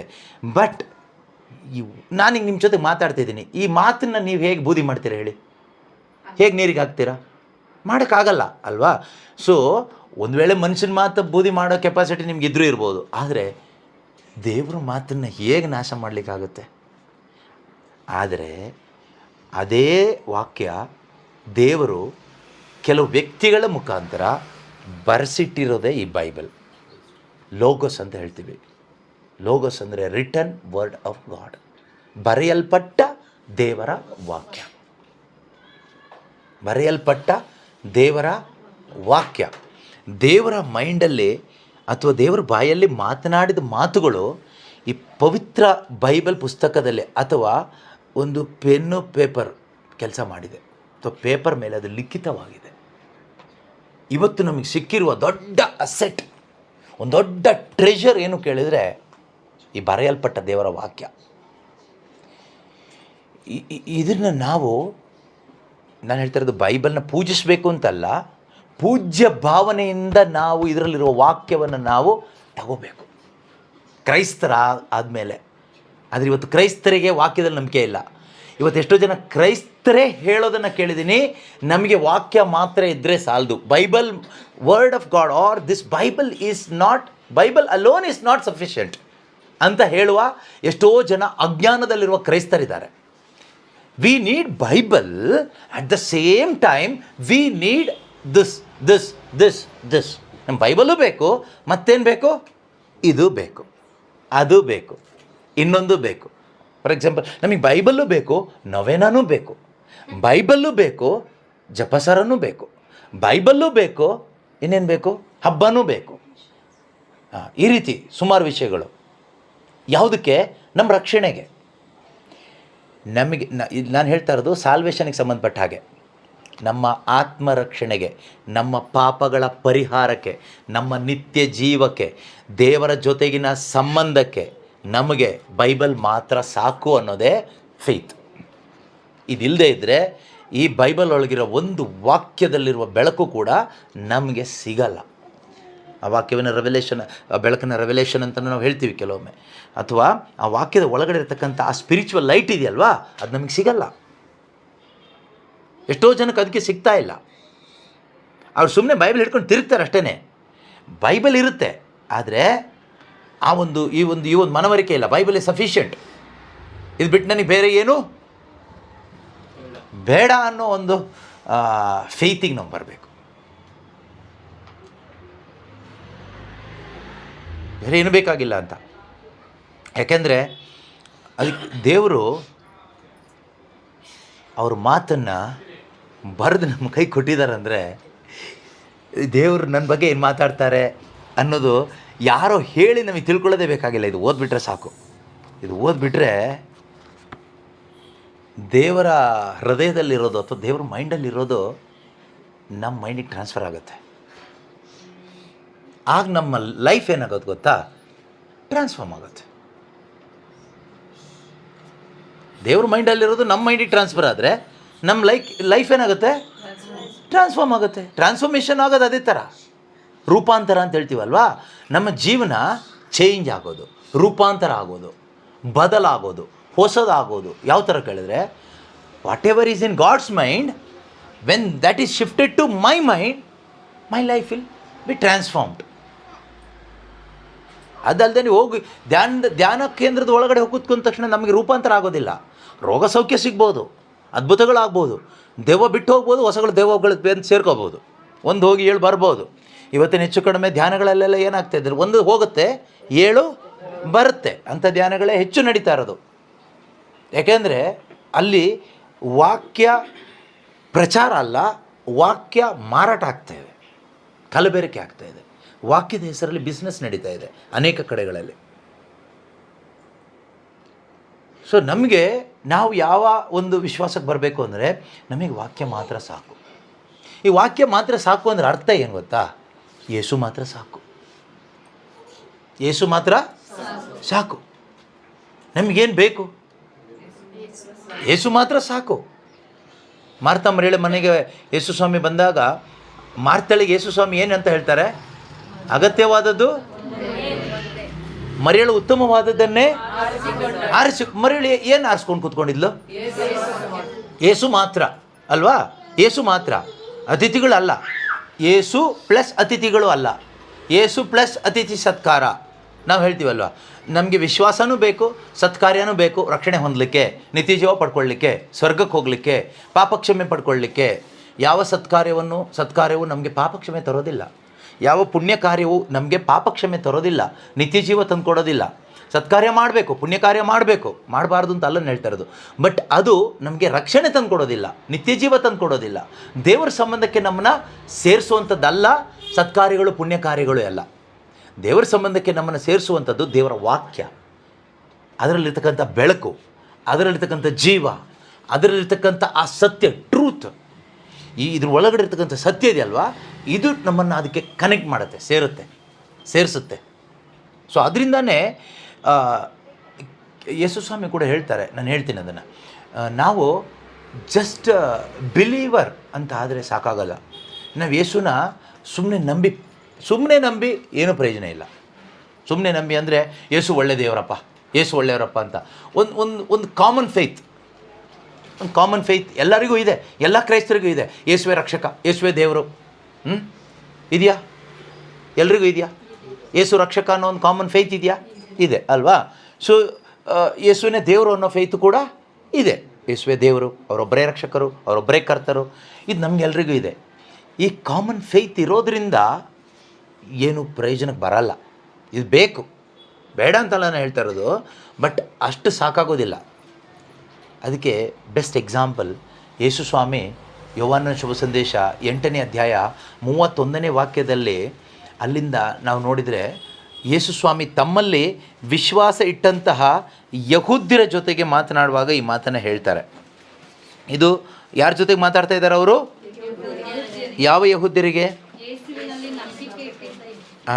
ಓದಿ ನೋಡೋಣ. ಏನಂತ ನಂಬಿಕೆ ಇಟ್ಟಿದ್ರು ಯೇಸುವಿನಲ್ಲಿ? ನೋಡಿ, ಯಾರಿಗೆ ಹೇಳ್ತಾ ಇರೋದು ಇದು? ನಂಬಿಕೆ ಇಟ್ಟವರಿಗೆ. ಈಗ ನಮಗೆ ಯಾರಲ್ಲಿ ನಂಬಿಕೆ ಇದೆ? ಯೇಸುವಿನ ನಂಬಿಕೆ ಇದೆ. ಬರೀ ಯೇಸುವಿನ ನಂಬಿಕೆ ಇಟ್ಟಿದ್ರಿಂದ ನಾವು ಯೇಸುವಿನ ಶಿಷ್ಯರಾಗಲ್ಲ. ಯೇಸುವಿನ ನಂಬಿಕೆ ಇಟ್ಟ ಮಾತ್ರಕ್ಕೆ ಯೇಸುವಿನ ಶಿಷ್ಯರಾಗೋದಿಲ್ಲ. ಯೇಸು ಮುಂದೆ ಹೇಳ್ತಾರೆ, ತಮ್ಮಲ್ಲಿ ನಂಬಿಕೆ ಇಟ್ಟಂಥ ಯಹೂದ್ಯರಿಗೆ ಯೇಸು ಹೇಳ್ತಾರೆ, ನನ್ನ ಮಾತಿಗೆ ನೀವು ಶರಣರಾದರೆ ಆಗ ಮಾತ್ರ ಶಿಷ್ಯರಾಗ್ಲಿಕ್ಕಾಗೋದು. ಇಲ್ಲಿ ಇಂಗ್ಲೀಷಲ್ಲಿ ಏನಿದೆ ಗೊತ್ತಾ? If you continue in my word, you are truly my disciples. ಇಲ್ಲ ಅಂದರೆ ನೀವು ಕೇವಲ ವಿಶ್ವಾಸ ಇಟ್ರಿ ಅಷ್ಟೇ, ಮುಗೀತು. ಅಂದರೆ ಮದುವೆ ಆದ್ರಿ, ಗಂಡ ಹೆಂಡತಿ ಮದುವೆ ತುಂಬ ಗ್ರ್ಯಾಂಡಾಗಿ ಆಯಿತು, ಚೆನ್ನಾಗಾಯಿತು, ಮದುವೆ ಆದ್ರಿ ಅಷ್ಟೇ 3 ದಿನ. ಅದಾದಮೇಲೆ ಮದುವೆ ಜೀವನ ಮುಂದಕ್ಕೆ ಹೋಗಿಲ್ಲ. ಮದುವೆ ಜೀವನ ಮುಂದಕ್ಕೆ ಹೋದ್ರೇ ಆ ಮದುವೆ ಅಂತ ಆಗೋದು, ಮದುವೆಗೆ ಬೆಲೆ ಇರೋದು. ಮ್ಯಾರೇಜ್ ಅನ್ನೋದು it's an one time act ಅಲ್ಲ, it's a lifetime. Marriage is for lifetime. ವಿವಾಹ ಅನ್ನೋದು ಒಂದು ಕಾರ್ಯ ಮಾಡಿ ಮುಗಿಯುವಂಥದ್ದಲ್ಲ, ಅದೊಂದು ಜೀವನ ಜೀವಿಸುವಂಥದ್ದು. It's a life we have to lead. ಅದೇ ರೀತಿ ಈ ಕ್ರೈಸ್ತ ಜೀವನ ಅನ್ನೋದು ವಿಶ್ವಾಸದಲ್ಲಿ ಪ್ರಾರಂಭ ಆಯಿತು ಅಷ್ಟೇ. It's only the beginning point. I believe in Jesus ಅಷ್ಟೇ. ಬಟ್ ಅದು ಕಂಟಿನ್ಯೂ ಆಗಬೇಕಲ್ಲ, ಆ ಕ್ರಿಶ್ಚಿಯನ್ ಲೈಫ್ ಶುಡ್ ಕಂಟಿನ್ಯೂ. ಅದಕ್ಕೆ ಯೇಸು ಹೇಳ್ತಾರೆ, if you truly continue in my word, you are my disciples. ಯೇಸುವಿನ ಆಸೆ ಏನು ಗೊತ್ತಾ? ಯೇಸುವಿನ ಆಸೆ ನಾವೆಲ್ಲರೂ ವಿಶ್ವಾಸ ಇಡಬೇಕು ಅನ್ನೋದು ಮಾತ್ರ ಅಲ್ಲ, ವಿಶ್ವಾಸ ಇಟ್ಟು ಅವರ ಶಿಷ್ಯರಾಗಬೇಕು. We should believe and continue in his word and to become his disciples. Then only Father will be glorified. John chapter 15 verse 8. ಯೋಹಾನನು ಬರೆದ ಶುಭ ಸಂದೇಶದಲ್ಲಿ 15ನೇ ಅಧ್ಯಾಯದಲ್ಲಿ 8ನೇ ವಾಕ್ಯದಲ್ಲಿ ಯೇಸು ಸ್ವಾಮಿ ಹೇಳ್ತಾರೆ, ಏನಂತ ಹೇಳ್ತಾರೆ ಅಂದರೆ, ನೀವು ಸಮೃದ್ಧಿಯಾಗಿ ಫಲ ಕೊಟ್ಟು ನನ್ನ ಶಿಷ್ಯರಾಗಿ, ನೋಡಿ, ನನ್ನಲ್ಲಿ ವಿಶ್ವಾಸ ಇಟ್ಟು ಅಂತ ಅಲ್ಲ ಹೇಳ್ತಾರೆ, ವಿಶ್ವಾಸ ಇಡಲೇಬೇಕು. That's by default starting point. ನಾವು ಸ್ಟಾರ್ಟಿಂಗ್ ಪಾಯಿಂಟಲ್ಲೇ ನಮ್ಮ ಎಂಡಿಂಗ್ ಪಾಯಿಂಟ್ ತನಕ ನಾವು ಇದ್ಬಿಟ್ರೆ ನಮ್ಮ ಕ್ರೈಸ್ತ ಜೀವನ ಜೀವಿಸೇ ಇಲ್ಲ. ಎಷ್ಟೋ ಜನ ಕ್ರೈಸ್ತರು ವಿಶ್ವಾಸ ಇದೆ. ಯೇಸು ದೇವರು ಅಂತ ವಿಶ್ವಾಸ ಇದೆಯಾ? ಯೇಸುವೆ ರಕ್ಷಕ, ಏಕೈಕ ರಕ್ಷಕ ಅಂತ ವಿಶ್ವಾಸ ಇದೆಯಾ? ಅದೇ ವಿಶ್ವಾಸದಲ್ಲಿ ಎಷ್ಟೋ ಜನ ಹಾಗೇ ಸತ್ತೇ ಹೋಗ್ಬಿಟ್ರು. 70 ವರ್ಷ ಆಗಿ, 80 ವರ್ಷ ಆಗಿ, 100 ವರ್ಷ ಆಗಿ, 150 ವರ್ಷ ಅಂತ ಇಟ್ಕೊಳ್ಳಿ, ಸತ್ತೋಗ್ಬಿಟ್ರು. ಏನು ಪ್ರಯೋಜನ ಆಯಿತು? ಏನು ಪ್ರಯೋಜನ ಇಲ್ಲ. ಅದಲ್ಲ ಜೀಸಸ್ ನಮ್ಮಿಂದ ಎಕ್ಸ್ಪೆಕ್ಟ್ ಮಾಡ್ತಾ ಇರೋದು. ದೇವರು ನಮ್ಮಿಂದ ಎಕ್ಸ್ಪೆಕ್ಟ್ ಮಾಡ್ತಾ ಇರೋದು ಅದಲ್ಲ. ಜಸ್ಟ್ ಬಿಲೀವ್ ಆ್ಯಂಡ್ ಡೈ ಅಲ್ಲ. Believe and continue in his word and become his disciple. ವಿಶ್ವಾಸ ಇಟ್ಟರೆ ವಾಕ್ಯದಲ್ಲಿ ಕಂಟಿನ್ಯೂ ಆಗಿ ಅವರ ಶಿಷ್ಯರಾಗಿದ್ರೆ ಮಾತ್ರ ಇಲ್ಲಿ ಮಹಿಮೆ. ನೀವು ಸಮೃದ್ಧಿಯಾಗಿ ಫಲ ಕೊಟ್ಟು ನನ್ನ ಶಿಷ್ಯರಾಗಿ ಬೆಳಗುವುದರಿಂದಲೇ ನನ್ನ ಪಿತನ ಮಹಿಮೆ ಪ್ರಕಟವಾಗುವುದು. My father is glorified by this, by what? That you bear much fruit and become my disciples. You bear much fruit and become my disciples. ಶಿಷ್ಯರಾಗಿ ನಾವು ಫಲಭರಿತರಾಗ್ತಾ ಇದ್ದರೆ ಮಾತ್ರ ತಂದೆಗೆ ಮಹಿಮೆ ಆಗೋದು. ಇಲ್ಲದೆ ಹೋದರೆ ನಾವು ಯೂಸ್ಲೆಸ್ ಆಗಿರ್ತೀವಿ. ವಿಶ್ವಾಸ ಇಟ್ಟೆ ಅಂತ ಹೇಳಿಬಿಟ್ಟು ಎಲ್ಲ ಮುಗಿದೋಗಿಲ್ಲ. ಎಲ್ಲದಕ್ಕೂ ಪ್ರಾರಂಭ ಅಷ್ಟೇ. Faith is the beginning. ಪ್ರಾರಂಭ ಫೈತ್ ಬೇಕು. That's the beginning point. ಈಗ ಅಲ್ಲಿಂದ ನಾವು ಮುಂದಕ್ಕೆ ಹೋಗಬೇಕಲ್ಲ. ಹಾಗೆ ಮುಂದಕ್ಕೆ ಹೋಗುವಾಗ ಮಾತ್ರ ದೇವರಿಗೆ ಮಹಿಮೆ ಆಗೋದು. ನೋಡಿ, ನಮ್ಮ ಈ ಬಾಡಿ ಇದೆಯಲ್ಲ, ಅಥವಾ ನಮ್ಮ ಈ ಲೈಫ್ ಅನ್ನೋದು, ಜೀವನ ಅನ್ನೋದು ದೇವರಿಗೆ ಮಹಿಮೆ ಆಗದೇ ಇದ್ದರೆ ಅಲ್ಟಿಮೇಟಾಗಿ ಪಿಶಾಚಿಗೆ ಮಹಿಮೆ ಪಡಿಸ್ತಾ ಇರ್ತೀವಿ ನಾವು. If you are not glorifying God in your body or through your body, ultimately you are glorifying Satan through your body. ಅಷ್ಟೇ, ಬೇರೆ ಏನಿಲ್ಲ ಹೇಳಲಿಕ್ಕೆ. ಕ್ರಿಶ್ಚಿಯನ್ ಅಲ್ವೋ ಅದು ಬೇಡ, ಸಂಬಂಧನೇ ಇಲ್ಲ ಇದಕ್ಕೆ. ಈ ನಮ್ಮ ದೇಹದ ಮುಖಾಂತರ ದೇವರಿಗೆ, ಕರ್ತನಾದ ಯೇಸು ಕ್ರಿಸ್ತನಿಗೆ ಮಹಿಮೆ ಸಲ್ಲುವ ಒಂದು ಜೀವನವನ್ನು ನಾನು ನೀವು ಜೀವಿಸದೆ ಹೋದರೆ, ಅಥವಾ ತಂದೆಯಾದ ದೇವರಿಗೆ ಮಹಿಮೆ ಉಂಟಾಗುವ ಒಂದು ಜೀವನ ಈ ದೇಹದ ಮುಖಾಂತರ ನೆರವೇರದೆ ಹೋದರೆ, ನಮ್ಮ ಜೀವನದ ಮುಖಾಂತರ ಸೈತಾನನಿಗೆ ಮಹಿಮೆ ಆಗ್ತಾ ಇರುತ್ತೆ ಅಷ್ಟೇ. ನೀವು ಬಾಯಲ್ಲಿ ಹಲ್ಲೆಲೂಯಾ ಹೇಳ್ತಿರೋ, ಪ್ರೈಸ್ ದಿ ಲಾರ್ಡ್ ಹೇಳ್ತಿರೋ, ಸಂತಾಮರಿಯ ಹೇಳ್ತಿರೋ, ಪರಲೋಕ ತಂದೆಯ ಪ್ರಾರ್ಥನೆ ಹೇಳ್ತಿರೋ, ಅದು ಯಾವುದೂ ಲೆಕ್ಕಕ್ಕೆ ಬರಲ್ಲ. ಅದು ಯಾವುದೂ ಲೆಕ್ಕಕ್ಕೆ ಬರಲ್ಲ. ಯೇಸು ಹೇಳ್ತಾರಲ್ಲ, if you continue in my word, ನೀವು ನನ್ನ ಮಾತಿನಲ್ಲಿ ನೆಲೆಗೊಂಡು ಜೀವಿಸಿದರೆ. ಯಾವುದರಲ್ಲಿ? ಮಾತಿನಲ್ಲಿ. See how much importance Jesus is giving to the word of God. If you have faith in God's word, you also will give the same importance to the word of God. ಯೇಸು ಕ್ರಿಸ್ತರು ಎಷ್ಟೊಂದು ಮಹತ್ವ ಕೊಡ್ತಾ ಇದ್ದಾರೆ ಅವ್ರ ಮಾತಿಗೆ. ಈಗ ನಮಗೆ ನಿಜವಾಗ್ಲೂ ವಿಶ್ವಾಸ ಇದ್ದರೆ ಯೇಸು ಹೇಗೆ ಮಹತ್ವ ಕೊಟ್ಟರೋ ಹಾಗೆ ನಾವು ಅವರ ಮಾತಿಗೆ ಮಹತ್ವ ಕೊಡ್ತೀವಿ. ಉಪದೇಶಕ ಹೇಳ್ತಾನಲ್ವಾ, ಉಪದೇಶಕ ಏನು ಹೇಳ್ತಾನೆ ಅಂದರೆ 12ನೇ ಅಧ್ಯಾಯ 13ನೇ ವಾಕ್ಯದಲ್ಲಿ ಹೇಳ್ತಾನೆ, ದಿಸ್ ಇಸ್ ಅವರ್ ಡ್ಯೂಟಿ ಅಂತ ಹೇಳ್ತಾನೆ. ಇದು ನಮ್ಮ ಡ್ಯೂಟಿ. ಕೆಲವು ಹೇಳ್ತಾರೆ ಬೆಳಗ್ಗೆ ಸಂಜೆ ತನಕ ನಮಗೆ ಡ್ಯೂಟಿ ಇದೆ ಅಲ್ವಾ. ಒಬ್ಬೊಬ್ಬರಿಗೆ ಒಂದೊಂದು ಡ್ಯೂಟಿ ಇದೆ. ನಮಗೆ ಮನೆ ಕೆಲಸನೇ ಡ್ಯೂಟಿ. ಬೆಳಗ್ಗೆಯಿಂದ ಸಂಜೆ ತನಕ ಅಡುಗೆ ಮಾಡಬೇಕು, ಪಾತ್ರೆ ತೊಳೆಬೇಕು, ಇದು ನಮ್ಮ ಡ್ಯೂಟಿ. ಇನ್ನು ಕೆಲವು ಆಫೀಸಿಗೆ ಹೋಗಿ ಅದು ಡ್ಯೂಟಿ. ಒಬ್ಬೊಬ್ಬರಿಗೆ ಒಂದೊಂದು ಡ್ಯೂಟಿ ಇದೆ. ಕ್ರೈಸ್ತನಾಗಿ ನಿಮ್ಮ ಡ್ಯೂಟಿ ಏನು? As a Christian what is your duty? ಗಂಡನಾಗಿ ಒಂದು ಡ್ಯೂಟಿ, ಹೆಂಡತಿಯಾಗಿ ಒಂದು ಡ್ಯೂಟಿ, ಆಫೀಸಲ್ಲಿ ಒಂದು ಡ್ಯೂಟಿ, ಇನ್ನು ಅಲ್ಲಿ ಇಲ್ಲಿ ಡ್ಯೂಟಿಗಳಿದೆ, ಮಾಡ್ಕೊಳ್ಳಿ, ಪರವಾಗಿಲ್ಲ. ಆದರೆ ಆ್ಯಸ್ ಎ ಕ್ರಿಶ್ಚಿಯನ್, ಒಬ್ಬ ಕ್ರೈಸ್ತ ವಿಶ್ವಾಸಿಯಾಗಿ, ದೇವರಲ್ಲಿ ವಿಶ್ವಾಸ ಇರುವವನಾಗಿ ನಿನ್ನ ಡ್ಯೂಟಿ ಏನು? ನಮಗೇನಾದರೂ ಡ್ಯೂಟಿ ಇದೆಯಾ? ಬೈಬಲ್ ಓದೋದು ನಮ್ಮ ಡ್ಯೂಟಿ ಅಲ್ಲ. ಚರ್ಚಿಗೆ ಹೋಗೋದು ನಮ್ಮ ಡ್ಯೂಟಿ ಅಲ್ವೇ ಅಲ್ಲ. ಹಲ್ಲೆಲೂಯಾ ಪ್ರೈಸ್ ದಿ ಲಾರ್ಡ್ ಹೇಳೋದು ನಮ್ಮ ಡ್ಯೂಟಿ ಅಲ್ವೇ ಅಲ್ಲ. ನಮ್ಮ ಡ್ಯೂಟಿ ಏನು ಅಂತ ದೇವರು ಹೇಳ್ತಾರೆ. ಏನಂತೆ? ವಿಷಯ ಮುಗೀತು, ಎಲ್ಲವನ್ನೂ ಕೇಳಿ ಆಯಿತು. ಯಾರಿಗೆ ಭಯಪಟ್ಟು? ದೇವರಿಗೆ ಮಾತ್ರನೇ ಅಂತ ಹಾಕ್ಕೊಳ್ಳಿ, ತಪ್ಪೇನಾಗಲ್ಲ. ದೇವರಿಗೆ ಭಯಪಟ್ಟು ಅಂದ ತಕ್ಷಣ ಪ್ಲಸ್ ಬೇಡ ಅಲ್ಲಿ.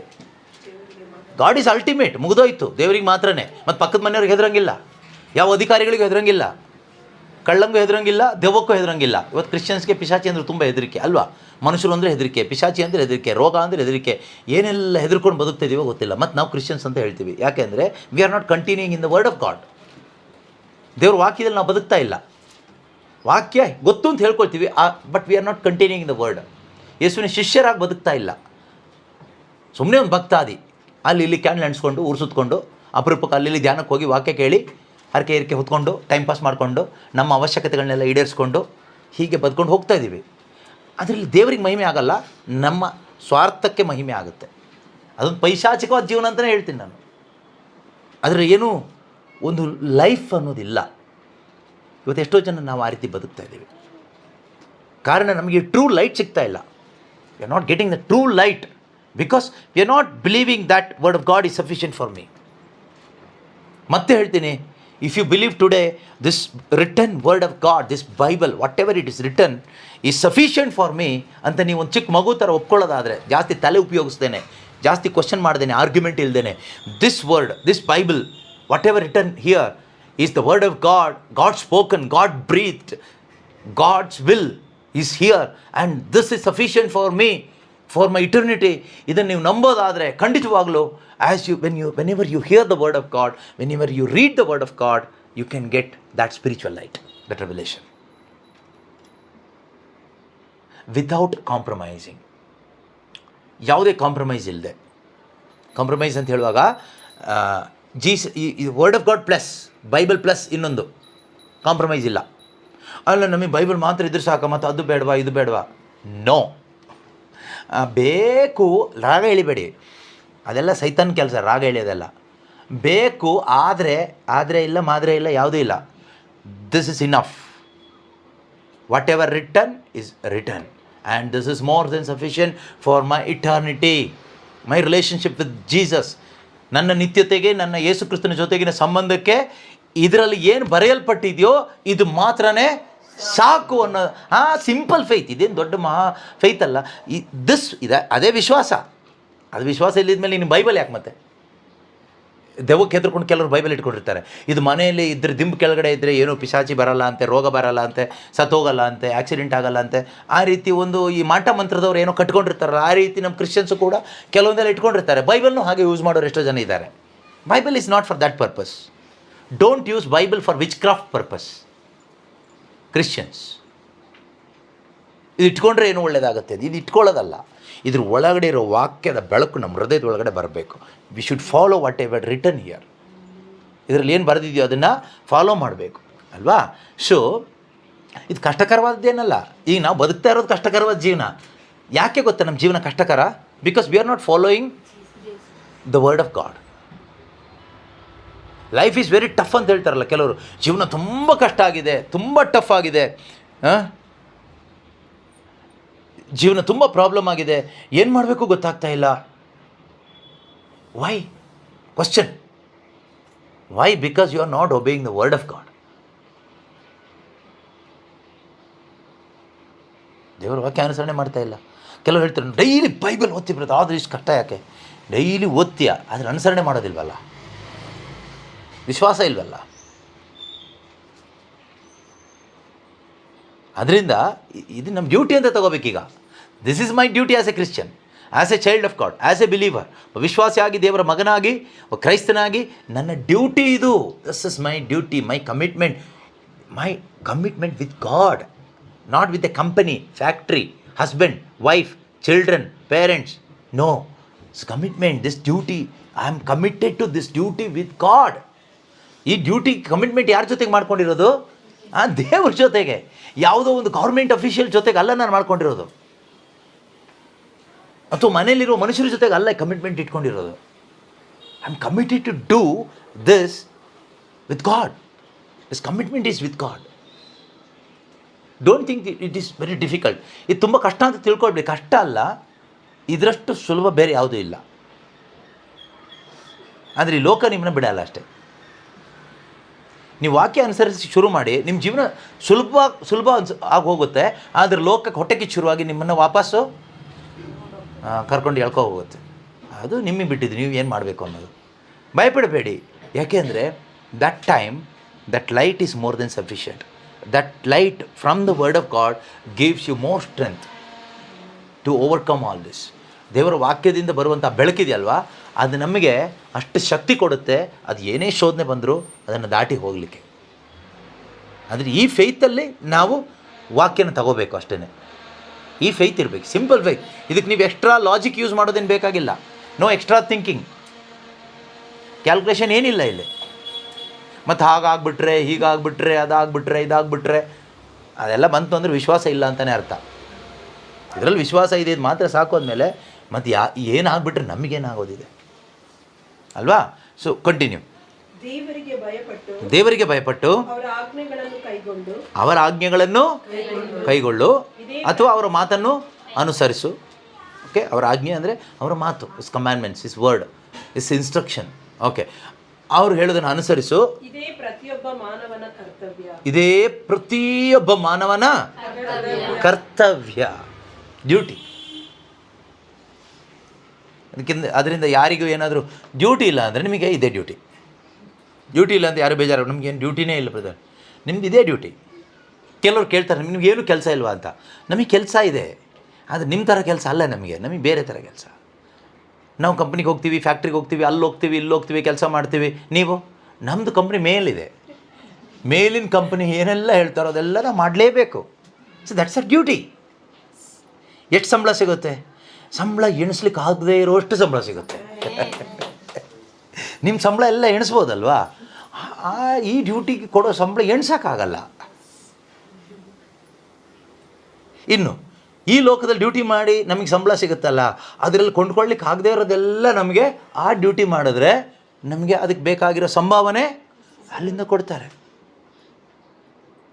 ಈಗ ಯಾವ ಡ್ಯೂಟಿ ಒಳ್ಳೆಯದು? ಅದಕ್ಕೇನು ಎಷ್ಟೋ ಜನ ಆ ಡ್ಯೂಟಿಗೋಸ್ಕರ ಈ ಡ್ಯೂಟಿ ಬಿಟ್ಟೇ ಬಿಟ್ಟಿದ್ದಾರೆ. ನಮಗೆ ಈ ಡ್ಯೂಟಿ ಇನ್ನೂ ಹೆಚ್ಚಾಗಿ ಮಾಡಬೇಕು ಅಂತ ಹೇಳಿಬಿಟ್ಟು we want to do extra work, OT ಅಂತ ಹೇಳ್ತಾರಲ್ಲ, ಓವರ್ ಟೈಮ್. ಈ ಓವರ್ ಟೈಮ್ ನಾವು ಮಾಮೂಲಿ ಡ್ಯೂಟಿ ಮಾಡೋರು ಮಾಡ್ಕೋಬೋದು. ನೀವಿಲ್ಲ ಇದರಲ್ಲಿ ನಾವು ಓವರ್ ಟೈಮ್ ಮಾಡ್ತೀವಿ, OT ಮಾಡ್ತೀವಿ ಅನ್ನೋದಾದರೆ ಆ ಥರ ಕೆಲವರೆಲ್ಲ ನಮ್ಗೆ ಈ ಚೀಪಾದ ಕೆಲಸ ಕಾರ್ಯಗಳೆಲ್ಲ ಬೇಡ, ಇದರಲ್ಲಿ ಬರೋ ಅಂಥ ಸಂಬಳ ಎಲ್ಲ ಎಣಿಸ್ಕೊಂಡು ಕೂತ್ಕೋಬೋದು, ಇದರಲ್ಲಿ ಏನು ವರ್ಕೌಟ್ ಆಗೋಲ್ಲ, ಇದರಲ್ಲಿ ಎಲ್ಲ ಕೊಂಡ್ಕೊಳ್ಳಿಕ್ಕೆ ಆಗೋದಿಲ್ಲ. ಈಗ ಯಾರೋ ಕುಟುಂಬದಲ್ಲಿ ಸಮಾಧಾನ ಇಲ್ಲ, ಕೊಂಡ್ಕೊಳ್ಳಿಕ್ಕಾಗುತ್ತಾ? 1 ಕೋಟಿ ಸ್ಯಾಲ್ರಿ ಅಂತ ಇಟ್ಕೊಳ್ಳಿ, ಯಾವುದೋ ಒಂದು ದೊಡ್ಡ ಕಂಪ್ನಿಲಿ ಕೆಲಸ, ಮಂತ್ಲಿ 1 ಕೋಟಿ ಸಂಬಳ ಸಿಗುತ್ತೆ. ಆದರೆ ಮನೇಲಿ ಇದ್ದವ್ರಿಗೆ ಶಾಂತಿ ಕೊಡೋಕ್ಕೆ ಈ ಸಂಬಳದಿಂದ ಆಗ್ತಾಯಿಲ್ಲ. ಏನು ಮಾಡೋದು ಈಗ? ಆದರೆ ಅಲ್ಲಿ ಡ್ಯೂಟಿ ಜಾಯ್ನ್ ಆದರೆ ಅಲ್ಲಿ ಸಿಗೋ ಸಂಬಳ ಇದೆಯಲ್ವಾ, ಕಣ್ಣಿಗೆ ಕಾಣೋದೇ ಇಲ್ಲ. ಆದರೆ ಅಲ್ಲಿ ಸಿಗ್ತಕ್ಕಂಥ ಆ ಒಂದು ಸಂಭಾವನೆಯಿಂದ ಸಮಾಧಾನ ತಂದು ಕೊಡ್ಬೋದು. ತಗೋ ಸಮಾಧಾನ ಅಂತ, ಪೀಸ್, ಸಮಾಧಾನ ತಗೊಳ್ಳಿ ಅಂತ ಕೊಡ್ಬೋದು. ಯಾವುದು ಒಳ್ಳೆಯದು ಡ್ಯೂಟಿ? ನೋಡಿ ಯಾವ ಡ್ಯೂಟಿ ಮಾಡ್ತೀರಿ ಅಂತ. ಫುಲ್ ಟೈಮ್ ಮಾಡ್ತೀರೋ ಅಥವಾ ಓವರ್ ಟೈಮ್ ಮಾಡ್ತೀರೋ, ಎಲ್ಲ ಟೈಮ್ ಅದನ್ನೇ ಮಾಡ್ತೀರೋ? ಜನ ತುಂಬ ಕಷ್ಟದಲ್ಲಿದ್ದಾರೆ, ತುಂಬ ಒದ್ದಾಟದಲ್ಲಿದ್ದಾರೆ. ನೀವು ಎಷ್ಟು ದುಡ್ಡು ಕೊಟ್ಟರು ಜನಕ್ಕೆ ತೃಪ್ತಿ ಕೊಡೋಕ್ಕಾಗಲ್ಲ, ತೃಪ್ತಿ ಅನ್ನೋದು ಕೊಡೋಕ್ಕಾಗಲ್ಲ ದುಡ್ಡು ಕೊಟ್ಟರೆ, ಅಲ್ವಾ? ಸ್ಯಾಟಿಸ್ಫ್ಯಾಕ್ಷನ್ ಕೊಡೋಕ್ಕಾಗೋದಿಲ್ಲ. ಆದರೆ ಸ್ಯಾಟಿಸ್ಫ್ಯಾಕ್ಷನ್ ಕೊಡ್ಲಿಕ್ಕೆ ಆಗುವಂಥದ್ದು ಒಂದಿದೆ, ಅದೇನು ಗೊತ್ತಾ? ದೇವರ ವಾಕ್ಯ, ವರ್ಡ್ ಆಫ್ ಗಾಡ್, ಗಾಸ್ಪೆಲ್, ಶುಭ ಸಂದೇಶ. ನೋಡಿ, ಶುಭ ಸಂದೇಶ ಕೊಡೋದೊಂದು ಡ್ಯೂಟಿ ಅಂತ ತಗೊಂಡು ಪೌಲ್ರು ಹೇಳಿದಾಗೆ, ಶುಭ ಸಂದೇಶ ಸಾರದೇ ಇದ್ದರೆ ನನಗೆ ಧಿಕ್ಕಾರ, ನಾನಿದನ್ನು ಕರ್ತವ್ಯಬದ್ಧನಾಗಿ ಮಾಡ್ತಾಯಿದ್ದೀನಿ ಅಂತ ಹೇಳ್ತಾರೆ, ಅಲ್ವಾ? ಒಂದು ಡ್ಯೂಟಿ ಹೇಗೆ ಒಂದು ಕಂಪ್ನಿಗೆ ಹೋಗಿ ಬೆಳಗ್ಗೆಯಿಂದ ಸಂಜೆ ತನಕ ಡ್ಯೂಟಿ ಮಾಡ್ತಾರೋ, ಅದೇ ರೀತಿಯಲ್ಲಿ ನಾನೊಂದು ಕರ್ತವ್ಯಕ್ಕೆ ಒಳಪಟ್ಟು ಒಬ್ಬ ಕೆಲಸಗಾರ ಹೇಗೆ ಕೆಲಸ ಮಾಡ್ತಾನೋ ಹಾಗೇ ನಾನು ಈ ಕೆಲಸ ಮಾಡ್ತಾಯಿದ್ದೀನಿ ಅಂತ ಹೇಳ್ತಾರೆ. ಸೊ ನಾವು ಹೇಗೆ ಮಾಡ್ತೀವಿ? ಟೈಮ್ ಪಾಸ್ ಥರ ಮಾಡ್ತೀವಿ. ನಮಗೇನೂ ಮಾಡಲಿಕ್ಕೆ ಕೆಲಸ ಇಲ್ಲ, ಅದಕ್ಕೆ ಈ ಕೆಲಸ ಮಾಡ್ತೀವಿ. ಕೆಲಸ ಇಲ್ಲದೆ ಕೆಲಸ ಮಾಡೋದಲ್ಲ ಇದು, ಇದೊಂದು ಡ್ಯೂಟಿ. ಆ ಥರ ತಗೊಂಡು ನಾವು ಮಾಡಬೇಕು. ಶುಭ ಸಂದೇಶ ಸಾರದೇ ಇದ್ದರೆ ನಮಗೆ ಧಿಕ್ಕಾರ. ಎಷ್ಟನೇ ಅದು ವಾಕ್ಯ? 2 ಕೊರಿಂಥ 9:16. 2 ಕೊರಿಂಥಿಯನ್ಸ್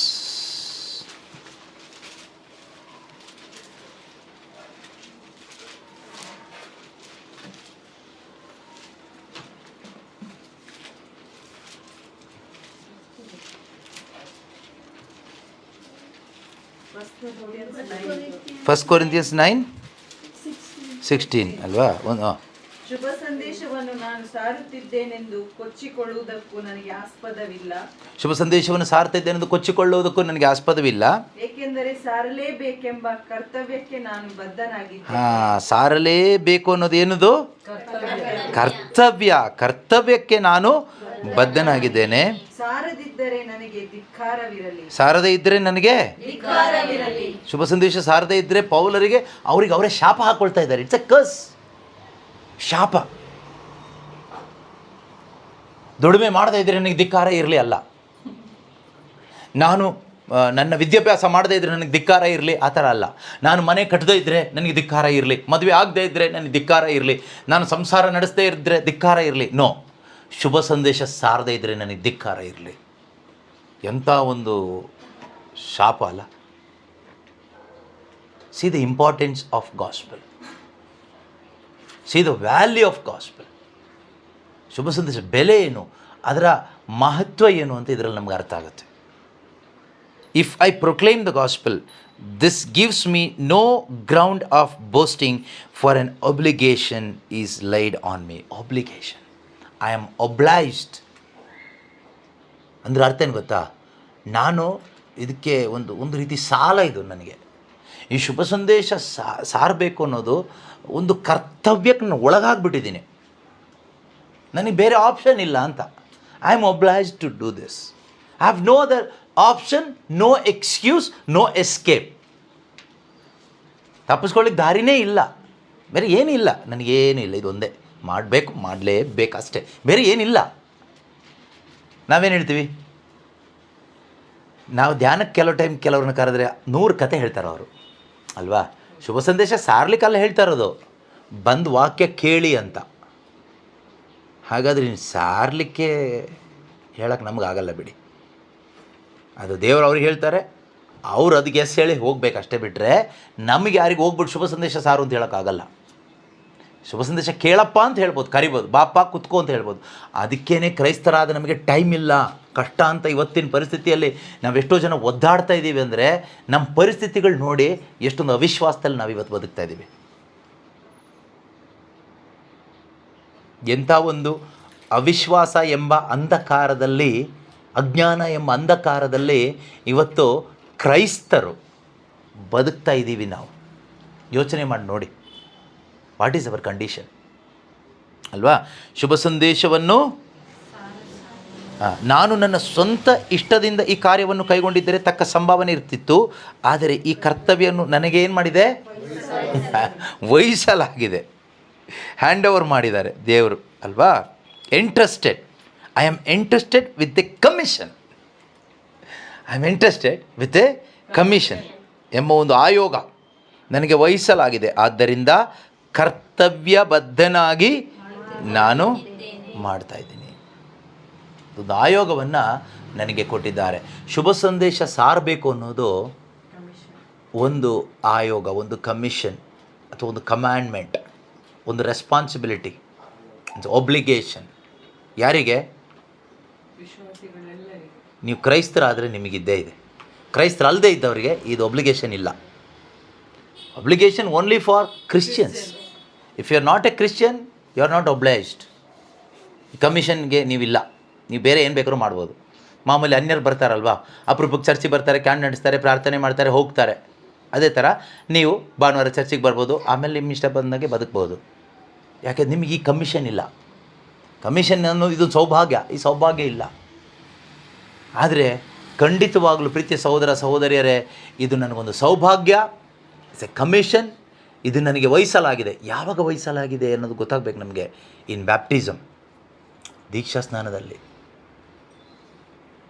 ಇದು ದೀಕ್ಷಾ ಸ್ನಾನದಲ್ಲಿ ಐ ಆಮ್ ಕಮಿಷನ್ಡ್.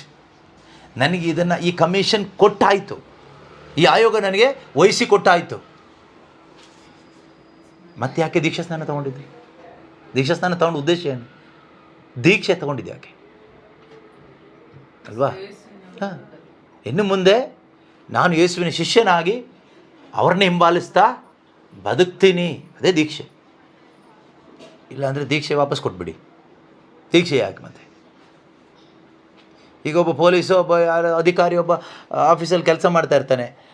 ಅವ್ನು ಕೆಲಸ ಮಾಡ್ತಾಯಿಲ್ಲ, ಮನೆಗೆ ಆರಾಮಾಗಿ ಅವ್ನ ಪಾಡಿಗೆ ಅವನಿದ್ದಾನೆ ಅಂದರೆ ಅಲ್ಲಿ ಹೇಳ್ತಾರೆ, ನೀನು ರಾಜೀನಾಮೆ ಕೊಟ್ಬಿಡು ಅಂತ. ರಾಜೀನಾಮೆ ಕೊಟ್ಬಿಡು, ರೆಸಿಗ್ನೇಷನ್ ಕೊಟ್ಬಿಡು, ನಿನ್ನ ಮನೆಗೆ ಹೋಗಿ ನೀನು ಏನು ಬೇಕೋ ಮಾಡ್ಕೊ, ನೀನು ಸ್ವತಂತ್ರವಾಗಿ ಬದುಕೋ ಅಂತ. ಹಾಗೆ ಎಷ್ಟು ಜನ ಈಗ ರೆಸಿಗ್ನೇಷನ್ ಕೊಡ್ಲಿಕ್ಕೆ ರೆಡಿ ಇದ್ದೀರಿ? ನನಗೆ ಬ್ಯಾಪ್ಟಿಸಮ್ ತೊಗೊಂಡಿದ್ದು ಗೊತ್ತಿಲ್ಲ, ನಮ್ಮ ಅಪ್ಪ ಅಮ್ಮ ಕೊಡಿಸ್ಬಿಟ್ಟಿದ್ದು, ನಾನು ತೊಗೊಂಡಿದ್ದಿಲ್ಲ. ನಮ್ಮ ಅಪ್ಪ ಅಮ್ಮ ಚಿಕ್ಕ ಮಗುವಾಗಿದ್ದ ಕೊಟ್ಟರು, ನನಗೆ ಈಗ ಬುದ್ಧಿ ಬಂದಿದೆ, ಅದರಿಂದ ನನಗೆ ಅದರಲ್ಲಿ ನಂಬಿಕೆ ಇಲ್ಲ, ನಾನು ಅದರಿಂದ ವಾಪಸ್ ತೊಗೊಳ್ತಿದ್ದೀನಿ ಅಂತ ದೇವ್ರ ಮುಂದೆ ಹೇಳ್ಬಿಟ್ಟು ತೊಗೊಬಿಡಬೇಕಾದ್ರೆ. ಇಲ್ಲ, ನಂಬಿಕೆ ಇದ್ದರೆ, ನಂಬಿಕೆ ಇದ್ದೇನೆ, ನಾನು ಲೋಕದ ಪಾಲಿಗೆ ಸತ್ತವನಾಗಿ ಕ್ರಿಸ್ತನ ಪಾಲಿಗೆ ಮಾತ್ರ ಜೀವಿಸುವನಾಗಿ ಈ ಆಯೋಗಕ್ಕೋಸ್ಕರ ನಾನು ಬದುಕಬೇಕೆಂದೇ ನನಗೆ ದೀಕ್ಷಾ ಸ್ನಾನ ಕೊಟ್ಟಿದ್ದಾರೆ. ನನ್ನ ಮೇಲೆ ಒಂದು ಆಯೋಗ ಇದೆ, ಆದ್ದರಿಂದ ನನಗೆ ಅದಕ್ಕೋಸ್ಕರ ದೀಕ್ಷೆ ಬೇರೆ ಆಗ್ಬಿಟ್ಟಿದ್ದಾರೆ. ನಾನು ನಂಬ್ತೀನಿ ಅದನ್ನು ಅಂತ ಕಂಟಿನ್ಯೂ ಮಾಡೋದಾದರೆ ಕಂಟಿನ್ಯೂ ಮಾಡಿ. ದೊಡ್ಡ ಬ್ಲೆಸ್ಸಿಂಗ್ ಅಂತ ತಿಳ್ಕೊಂಡು ಕಂಟಿನ್ಯೂ ಮಾಡಿ. ಇದೆಲ್ಲ ಮಾಡಲಿಕ್ಕೆ ನಮಗೆ ಇದರಲ್ಲಿ ಏನು ಬೇಕು? ವಿಶ್ವಾಸ ಬೇಕು. ನಮ್ಮ ಕರ್ತವ್ಯ ಇದು ನೋಡಿ. ಯಾಕೆ ಅಂದರೆ ಅದೇ ಉಪದೇಶಕ 12ನೇ ಅಧ್ಯಾಯದಲ್ಲಿ ಕೊನೆಯ ವಾಕ್ಯ ಹೇಳುತ್ತೆ, ಒಂದು ದಿನ ಜಡ್ಜ್ಮೆಂಟ್ ಡೇ ಅನ್ನೋದಿದೆ, ತೀರ್ಪಿನ ದಿನ ಅನ್ನೋದಿದೆ. ಆ ತೀರ್ಪಿನ ದಿನ ದೇವರು ತೀರ್ಪು ಕೊಡ್ತಾರೆ. ನಮಗೆ ಕೊಟ್ಟಿರೋ ಆಯೋಗನ ನಾವು ಪೂರ್ತಿ ಮಾಡದೇ ಇದ್ದರೆ ನಮಗೆ ತೀರ್ಪು ಒಂಥರ ಬೇರೆ ಥರನೇ ಇರುತ್ತೆ. ಕ್ರೈಸ್ತರಿಗೆ, ಕ್ರೈಸ್ತ ಸಭೆಗೆ. ಪೇತ್ರನೂ ಕೂಡ ಅವರು ಬರೆದ ಪತ್ರಿಕೆಯಲ್ಲಿ, 2ನೇ ಪತ್ರಿಕೆಯಲ್ಲಿ ಹೇಳ್ತಾರೆ, ದೇವರ ಸ್ವಂತ ಜನರೇ ಮೊದಲು ತೀರ್ಪಿಗೊಳಗಾಗ್ತಾರಂತೆ. ದೇವರ ಸ್ವಂತ ಜನ ಅಂದರೆ ಯಾರು? ನಾವು ಹೇಳ್ತೀವಲ್ಲ, ನಾವೇ ದೇವರ ಸ್ವಂತ ಜನ, ದೇವರ ಆರಿಸಿಕೊಂಡ ಜನಾಂಗ, ಅವರ ಅದ್ಭುತ ಕಾರ್ಯಗಳನ್ನು ಪ್ರಚುರಪಡಿಸಲಿಕ್ಕಾಗಿಯೇ ಆಯ್ಕೆ ಆದವರು, ಕಾರ್ಗತ್ತಲಿನಿಂದ ಬೆಳಕಿಗೆ ಅವರೇ ನಮ್ಮನ್ನು ಕರ್ಕೊಂಡು ಬಂದಿದ್ದಾರೆ. ನಾವು ಹಿಂದೊಮ್ಮೆ ಏನೋ ಆಗಿದ್ವಿ, ಈಗ ಒಂದು ಜನಾಂಗವಾಗಿದ್ದೇವೆ, ದೇವರ ಜನಾಂಗವಾಗಿದ್ದೇವೆ. ಯಾಕೆ ಕರ್ಕೊಂಡು ಬಂದರು? ದೇವರು ನಮ್ಮನ್ನು ಬಿಡುಗಡೆ ಮಾಡಿ ಅಂಧಕಾರದ ಆಡಳಿತದಿಂದ ಅವರ ಅದ್ಭುತ ಕಾರ್ಯಗಳನ್ನು ಪ್ರಚುರಪಡಿಸುವ ರಾಜ ಯಾಜಕನಾಗಿ ಸೇವೆ ಮಾಡಲಿಕ್ಕೋಸ್ಕರ ಅಲ್ವಾ? ಸೊ ಅದರಿಂದ ದೇವರ ಸ್ವಂತ ಜನನೇ ಅದಕ್ಕೆ ಒಳಗಾಗುವ ಸಾಧ್ಯತೆಗಳಿದೆ. ಅದರಲ್ಲಿ ನಾನು ಬರ್ತೀನೋ ಬರಲ್ಲ ಅನ್ನೋದು ನಮಗೆ ಒಬ್ಬೊಬ್ಬರಿಗೂ ಗೊತ್ತಿರಬೇಕು. ಓದಿ ನೋಡೋಣ. ತೀರ್ಪಿನ ದಿನ. ಹಾಂ, ದೇವರು ಎಲ್ಲ ಕಾರ್ಯಗಳನ್ನು ರಹಸ್ಯವಾದವುಗಳನ್ನು ಕೂಡ ಅವು ಒಳ್ಳೆಯದಾಗಿರಲಿ ಕೆಟ್ಟದ್ದಾಗಿರಲಿ ನ್ಯಾಯ ವಿಚಾರಣೆಗೆ ಗುರಿ ಮಾಡುವರು. ಒಳ್ಳೆಯದಾಗಿರಲಿ ಕೆಟ್ಟದ್ದಾಗಿರಲಿ ಎಲ್ಲವನ್ನು ಕೂಡ ದೇವರೇನು ಮಾಡ್ತಾರೆ? ಒಂದು ದಿನ ನ್ಯಾಯ ವಿಚಾರಣೆಗೆ ಗುರಿ ಮಾಡ್ತಾರೆ.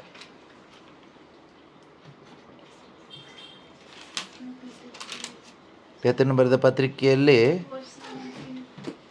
ಫಸ್ಟ್ ಪೀಟರಾ? ಓಕೆ, ಫಸ್ಟ್ ಪೀಟರ್ ಆಗೋದು. ಫಸ್ಟ್ ಪೀಟರ್ 4:17 ಏನಿದೆ? ನ್ಯಾಯ ತೀರ್ಪಿನ ಕಾಲವು ಬರುತ್ತಲ್ಲ. ಈಗ ನಾವು ಯಾವ ಕಾಲದಲ್ಲಿದ್ದೀವಿ ಹಾಗಾದರೆ? For the time has come for judgment to begin with household of God, not household of devil. Okay, ಮೊದಲು ಪ್ರಾರಂಭ ಆಗೋದಿಲ್ಲಂತೆ ನನ್ನಲ್ಲಿ, ನಿಮ್ಮಲ್ಲಿ, ಕ್ರೈಸ್ತ ಸಭೆಯಲ್ಲಿ.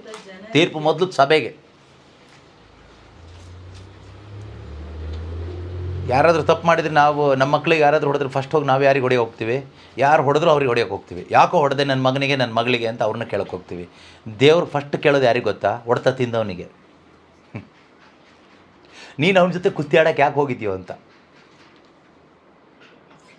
ನಮ್ಮಪ್ಪ ಹಾಗೆ ಮಾಡೋದಂಗೆ. ಎಲ್ಲಾದರೂ ಗಲಾಟೆ ಮಾಡ್ಕೊಂಡು ನಾನು ಕಂಪ್ಲೇಂಟ್ ತೊಗೊಂಡು ಹೋದರೆ, ಕಂಪ್ಲೇಂಟ್ ಯಾರ ಮೇಲೆ ಕೊಟ್ಟಿರ್ತೀನೋ ಅವ್ರನ್ನ ಹುಡ್ಕೊಂಡು ಹೋಗಲ್ಲ. ಫಸ್ಟ್ ನನ್ನ ಹಿಡ್ಕೊಂಡು 4 ಏಟು ಕೊಟ್ಟು ಆಮೇಲೆ ಅವ್ರ ಹತ್ರ ಹೋಗ್ತಾರೆ. ಸೊ ಈ ದೇವ್ರು ಏನು ಮಾಡ್ತಾರೆ ಅಂದರೆ ಹಾಗೆ ಮಾಡೋದು. ಇವತ್ತಿನ ಆಧುನಿಕ ಅಪ್ಪ ಅಮ್ಮಂದ್ರೆ ಹಂಗಲ್ಲ. ಮಕ್ಕಳನ್ನ ಏನಾದರೂ ಸ್ವಲ್ಪ ಹೇಳಿಬಿಟ್ರೆ ಸಾಕು, ಅಪ್ಪ ಅಮ್ಮ ಎದ್ದು ಹೋಗಿ ಆಯ್ತು ಬೈಕ್ ತೊಗೊಂಡು ಮಚ್ಚು ಲಾಂಗ್ ಎಲ್ಲ ತೊಗೊಂಡು ಹೋಗೋರು ಇದ್ದಾರೆ. ಹೆಂಗೋ ಹೇಳಿದೆ, ಹೆಂಗೋ ಮಾಡಿದೆ, ಏನೋ ಅಂತ ಹೇಳಿಬಿಟ್ಟು. ಸೊ ಆ ಮಟ್ಟದಲ್ಲಿ ಇವತ್ತು ನಾವೊಂದು ಅಜ್ಞಾನದಲ್ಲಿ ಕ್ರೈಸ್ತರಾಗಿದ್ದರೂ ಕೂಡ ಬದುಕ್ತಾ ಇದ್ದೀವಿ.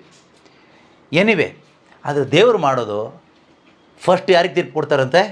ಹೊರಗಡೆಯವರಿಗಲ್ಲ. ಈ ಹಲ್ಲೆಲೂಯಾ ಪ್ರೈಸ್ ರೋಡೆಲ್ಲ ಹೇಳ್ತಾ ಬೈಬಲ್ ಹಿಡ್ಕೊಂಡು ತಿರುಗ್ತೀವಲ್ವ, ನಮಗೆ ಫಸ್ಟ್ ಬೀಳೋದು.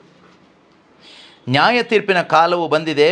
ಮೊದಲು ದೇವರ ಸ್ವಂತ ಜನರೇ ಆ ತೀರ್ಪಿಗೆ ಗುರಿಯಾಗುವರು.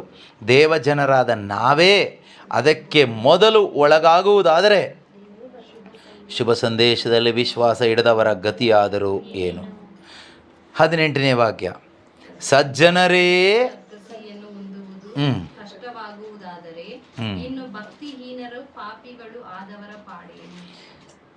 If it is hard for the righteous to be saved. ನಾವು ಹೇಳ್ತೀವಲ್ಲ ದೊಡ್ಡಕ್ಕೆ, ಗಾಡ್ ಮೇಡ್ ಅಸ್ ರೈಚಸ್. ದೇವರು ನಮ್ಮನ್ನು ನೀತಿವಂತರಾಗಿ ಮಾಡಿದರು ಅಂತ ಹೇಳ್ಕೊಂಡೇ ಇರ್ತೀವಿ. ಆದರೆ ಇಲ್ಲಿ ಪೇತ್ರ ಹೇಳ್ತಾರೆ, if it is hard for the righteous to be saved, what will become of ungodly and the sinners.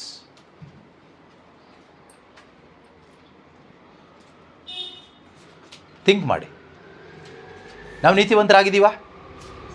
ಆಗಿಲ್ವಾ? ಯೇಸು ಕ್ರಿಸ್ತನಲ್ಲಿ ವಿಶ್ವಾಸದಿಂದ ನಾವೇನಾಗಿದ್ದೀವಿ? ನೀತಿವಂತರಾಗಿದ್ದೀವಿ. ನೀತಿವಂತರೇ ರಕ್ಷಣೆ ಹೊಂದ್ಕೊಳ್ಳೋದು ಕಷ್ಟ ಅಂತೆ. ಇನ್ನು ಅನೀತಿವಂತರು, ಪಾಪಿಗಳ ಅವ್ರ ಪಾಡು ಏನು? ಈಗ ಅವ್ರ ಪಾಡಲ್ಲ, ನಮ್ಮ ಪಾಡು ಏನು? Think seriously. ಸುಮ್ಮನೆ ವಿಶ್ವಾಸ ಇಟ್ಟಿದ್ದೀನಿ ಅಂತ ಹೇಳಿ ಪ್ರಯೋಜನ ಇಲ್ಲ.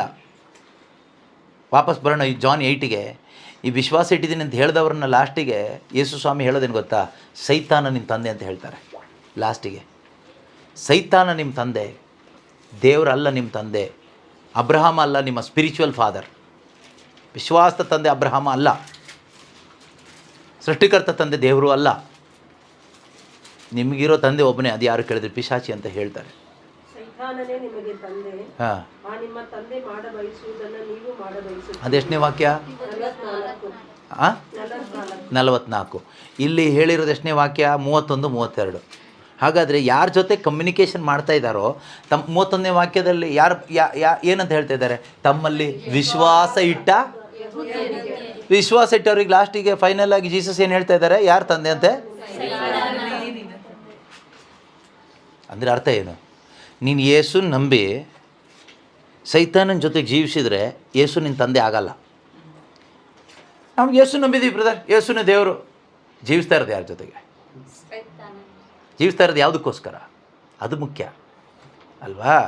ಸೊ ಇವ್ರು ಬದುಕ್ತಾ ಇದ್ದಿದ್ದು ಅವ್ರ ಧರ್ಮಕ್ಕೋಸ್ಕರ, ಅವ್ರ ಧರ್ಮಶಾಸ್ತ್ರಕ್ಕೋಸ್ಕರ, ಅವರ ಸಂಪ್ರದಾಯಕ್ಕೋಸ್ಕರ, ದೇವ್ರ ಮಹಿಮೆಗೋಸ್ಕರ ಅಲ್ಲ. ನೀವು ಕೇಳ್ಬೋದು, ಹಾಗಾದರೆ ಎಲ್ಲ ಸಂಪ್ರದಾಯಗಳು ವೇಸ್ಟ್ ತಪ್ಪ ಅಂತ. ನಾನು ಯಾವುದು ವೇಸ್ಟು ತಪ್ಪು ಅಂತ ಹೇಳ್ತಾ ಇಲ್ಲ. ಯಾವುದೇ ಸಂಪ್ರದಾಯ ಇರಲಿ, ಯಾವ ಸಂಸ್ಕಾರ ಇರಲಿ, ಯಾವುದೇ ಭಕ್ತಿ ಮಾರ್ಗ ಇರಲಿ, ಅದು ನಿನಗೆ ಕ್ರಿಸ್ತನ ಕಡೆ ಕರ್ಕೊಂಡು ಬಾರದೇ ಇದ್ದರೆ ಅದು ವೇಸ್ಟು. ಯೇಸು ಜೊತೆಗೆ ಕರ್ಕೊಂಡು ಅಲ್ಟಿಮೇಟ್ ಕಡೆಗೆ ಕರ್ಕೊಂಡು ಬರದೇ ಇದ್ದರೆ ಅದು ಪ್ರಯೋಜನ ಇಲ್ಲ. ಧರ್ಮಶಾಸ್ತ್ರ ಆದರೂ ಅಷ್ಟೇ, ಬೈಬಲ್ ಆದರೂ ಅಷ್ಟೇ. ಈ ಬೈಬಲ್ ಓದಿ ಬರೀ ಸೌಖ್ಯ, ಅದ್ಭುತ, ಆಶೀರ್ವಾದ ಇಲ್ಲೇ ನಿನ್ನ ನಿಲ್ಲಿಸಿದರೆ ವೇಸ್ಟು. ಇದು ನಿನ್ನ ಕ್ರಿಸ್ತನ ಕಡೆ ಕರ್ಕೊಂಡು ಬಂದರೆ ಮಾತ್ರ ಇದು ಯೂಸ್ಫುಲ್ ಆಗ್ತಾಯಿದೆ ಅಂತ ಅರ್ಥ. ಇಲ್ಲಾಂದರೆ ಬೈಬಲ್ನ ನೀನು ಮಿಸ್ಯೂಸ್ ಮಾಡ್ತಾ ಇದೆಯಾ ಅಂತ ಅರ್ಥ. ಅರ್ಥ ಆಗ್ತಿದೆಯಾ? ಹಾಂ, ಇದು ಕೇವಲ ಒಂದು ಧಾರ್ಮಿಕ ಪುಸ್ತಕ ಅಲ್ಲ. ಧಾರ್ಮಿಕ ಕಾರ್ಯಕ್ಕೋಸ್ಕರ ಸಂಡೇ 2 ರೀಡಿಂಗೋಸ್ಕರ ಇರೋ ಪುಸ್ತಕ ಆದರೆ ಅಗೇನ್ ಇಟ್ ಈಸ್ ವೇಸ್ಟ್. ಇದು 2 ರೀಡಿಂಗ್ ಓದಲಿಕ್ಕೋಸ್ಕರ ಇರೋದಲ್ಲ. ಸಂಜೆ ಪ್ರಾರ್ಥನೆ, ಕುಟುಂಬ ಪ್ರಾರ್ಥನೆಗೆ ಓದಲಿಕ್ಕೋಸ್ಕರ ಮಾತ್ರ ಇರೋ ಪುಸ್ತಕ ಅಲ್ಲ. Through this I should reach Christ. ಕ್ರಿಸ್ತನನ್ನು ಭೇಟಿ ಆಗಬೇಕು, ಕ್ರಿಸ್ತನ ಸಂಬಂಧದಲ್ಲಿ ಬದುಕಲಿಕ್ಕೆ ಆಗಬೇಕು. I should continue in the word so that I can be his disciple. ಸಾಕು, ಎದ್ದು ನಿಂತ್ಕೊಳ್ಳೋಣ, ಪ್ರಾರ್ಥಿಸೋಣ. ಪ್ರೀತಿಮಯನಾದ ಒಳ್ಳೆಯ ದೇವರೇ, ನೀವು ಈ ದಿನ ನಮಗೆ ತಿಳಿಸಿಕೊಟ್ಟ ಈ ಆತ್ಮಿಕ ಸತ್ಯಗಳಿಗಾಗಿ ನಿಮಗೆ ಕೃತಜ್ಞತೆಯನ್ನು ಸಲ್ಲಿಸ್ತಾ ಇದ್ದೇವೆ. ಎಲ್ಲಕ್ಕಿಂತಲೂ ಅಮೂಲ್ಯವಾದದ್ದು ನಿನ್ನ ವಚನವಾಗಿದೆ. ನಿನ್ನ ವಾಕ್ಯವನ್ನು ನಾವು ಅನುಸರಣೆ ಮಾಡುತ್ತಾ ಕರ್ತವ್ಯಬದ್ಧರಾಗಿ ನಾವು ಜೀವಿಸಬೇಕು ಎಂದು ನೀವು ಬಯಸ್ತಾ ಇದ್ದೀರಿ. ನಾವು ಕೇವಲ ವಿಶ್ವಾಸ ಇಟ್ಟವರಾಗಿ ಮಾತ್ರ ಇರದೆ, ಇಟ್ಟ ವಿಶ್ವಾಸದಿಂದ ಮುಂದೆ ಹೋಗಿ ನಿನ್ನ ವಾಕ್ಯಕ್ಕೆ ಶರಣಾಗಿ ಯೇಸುವಿನ ಶಿಷ್ಯರಾಗಿ ಪಿತನೇ ನಿನ್ನ ಮಹಿಮೆಯನ್ನು ಬೆಳಗಿಸುತ್ತಾ ಬದುಕಬೇಕೆಂದು ನೀವು ಬಯಸ್ತಾ ಇದ್ದೀರಿ. ಇಂದು ವಾಕ್ಯದಲ್ಲಿ ಕೇಳಿಸಿಕೊಂಡ ಹಾಗೆ ಈ ಶುಭ ಸಂದೇಶ ಸಾರಬೇಕೆಂಬುದು ಒಂದು ಕರ್ತವ್ಯವಾಗಿದೆ. ಶುಭ ಸಂದೇಶ ಸಾರದೇ ಇದ್ದರೆ ನನಗೆ ಧಿಕ್ಕಾರವಿರಲಿ ಎಂದು ಪೌಲನು ಹೇಳಿದ ಹಾಗೆ ದೇವರೇ, ನಮಗೂ ಅದನ್ನು ಹೇಳಲು ಬೇಕಾದ ಧೈರ್ಯ ನೀಡಿ ಸ್ವಾಮಿ. ಶುಭ ಸಂದೇಶವನ್ನು ಸಾರದೇ ಇದ್ದರೆ ನನಗೆ ಧಿಕ್ಕಾರ. ಸಾರಲೇಬೇಕೆಂಬ ಕರ್ತವ್ಯಕ್ಕೆ ನಾನು ಬದ್ಧನಾಗಿದ್ದೇನೆ. ಈ ಒಂದು ಸತ್ಯದ ಅರಿವು ನಮ್ಮೊಬ್ಬೊಬ್ಬರ ಹೃದಯದಲ್ಲಿ ಬರಲಿ ಅಪ್ಪ. ಈ ಬೆಳಕು ನಮ್ಮೊಬ್ಬೊಬ್ಬರಲ್ಲಿ ಉಂಟಾಗಲಿ ಅಪ್ಪ. ನಾವು ಕೇವಲ ದೇವರ ವಾಕ್ಯವನ್ನು ನಮ್ಮ ಸ್ವಾರ್ಥಕ್ಕಾಗಿ, ಮಾನುಷಿಕ ವಿಷಯಗಳಿಗಾಗಿ ಉಪಯೋಗಿಸದೆ ಇದರ ಮುಖಾಂತರ ಕರ್ತನೆ ಇನ್ನೂ ಹೆಚ್ಚಾಗಿ ಯೇಸುವಿನ ಶಿಷ್ಯರಾಗಿ ನಾವು ಬಲಗೊಳ್ಳುವಂತೆ ಆಗಲಿ ಅಪ್ಪ. ನಮ್ಮ ಜೀವಿತದ ಮುಖಾಂತರ ಅಪಾಪಿತನೆ ನಿಮ್ಮ ನಾಮ ಮಹಿಮೆ ಹೊಂದುವಂತೆ ಆಗಲಿ. ಪವಿತ್ರಾತ್ಮರೇ ನಮಗೆ ಬಲ ನೀಡಿ ನಮ್ಮನ್ನು ಶಕ್ತಿಪಡಿಸಿರಿ. Thank you Lord, thank you Jesus. Hallelujah.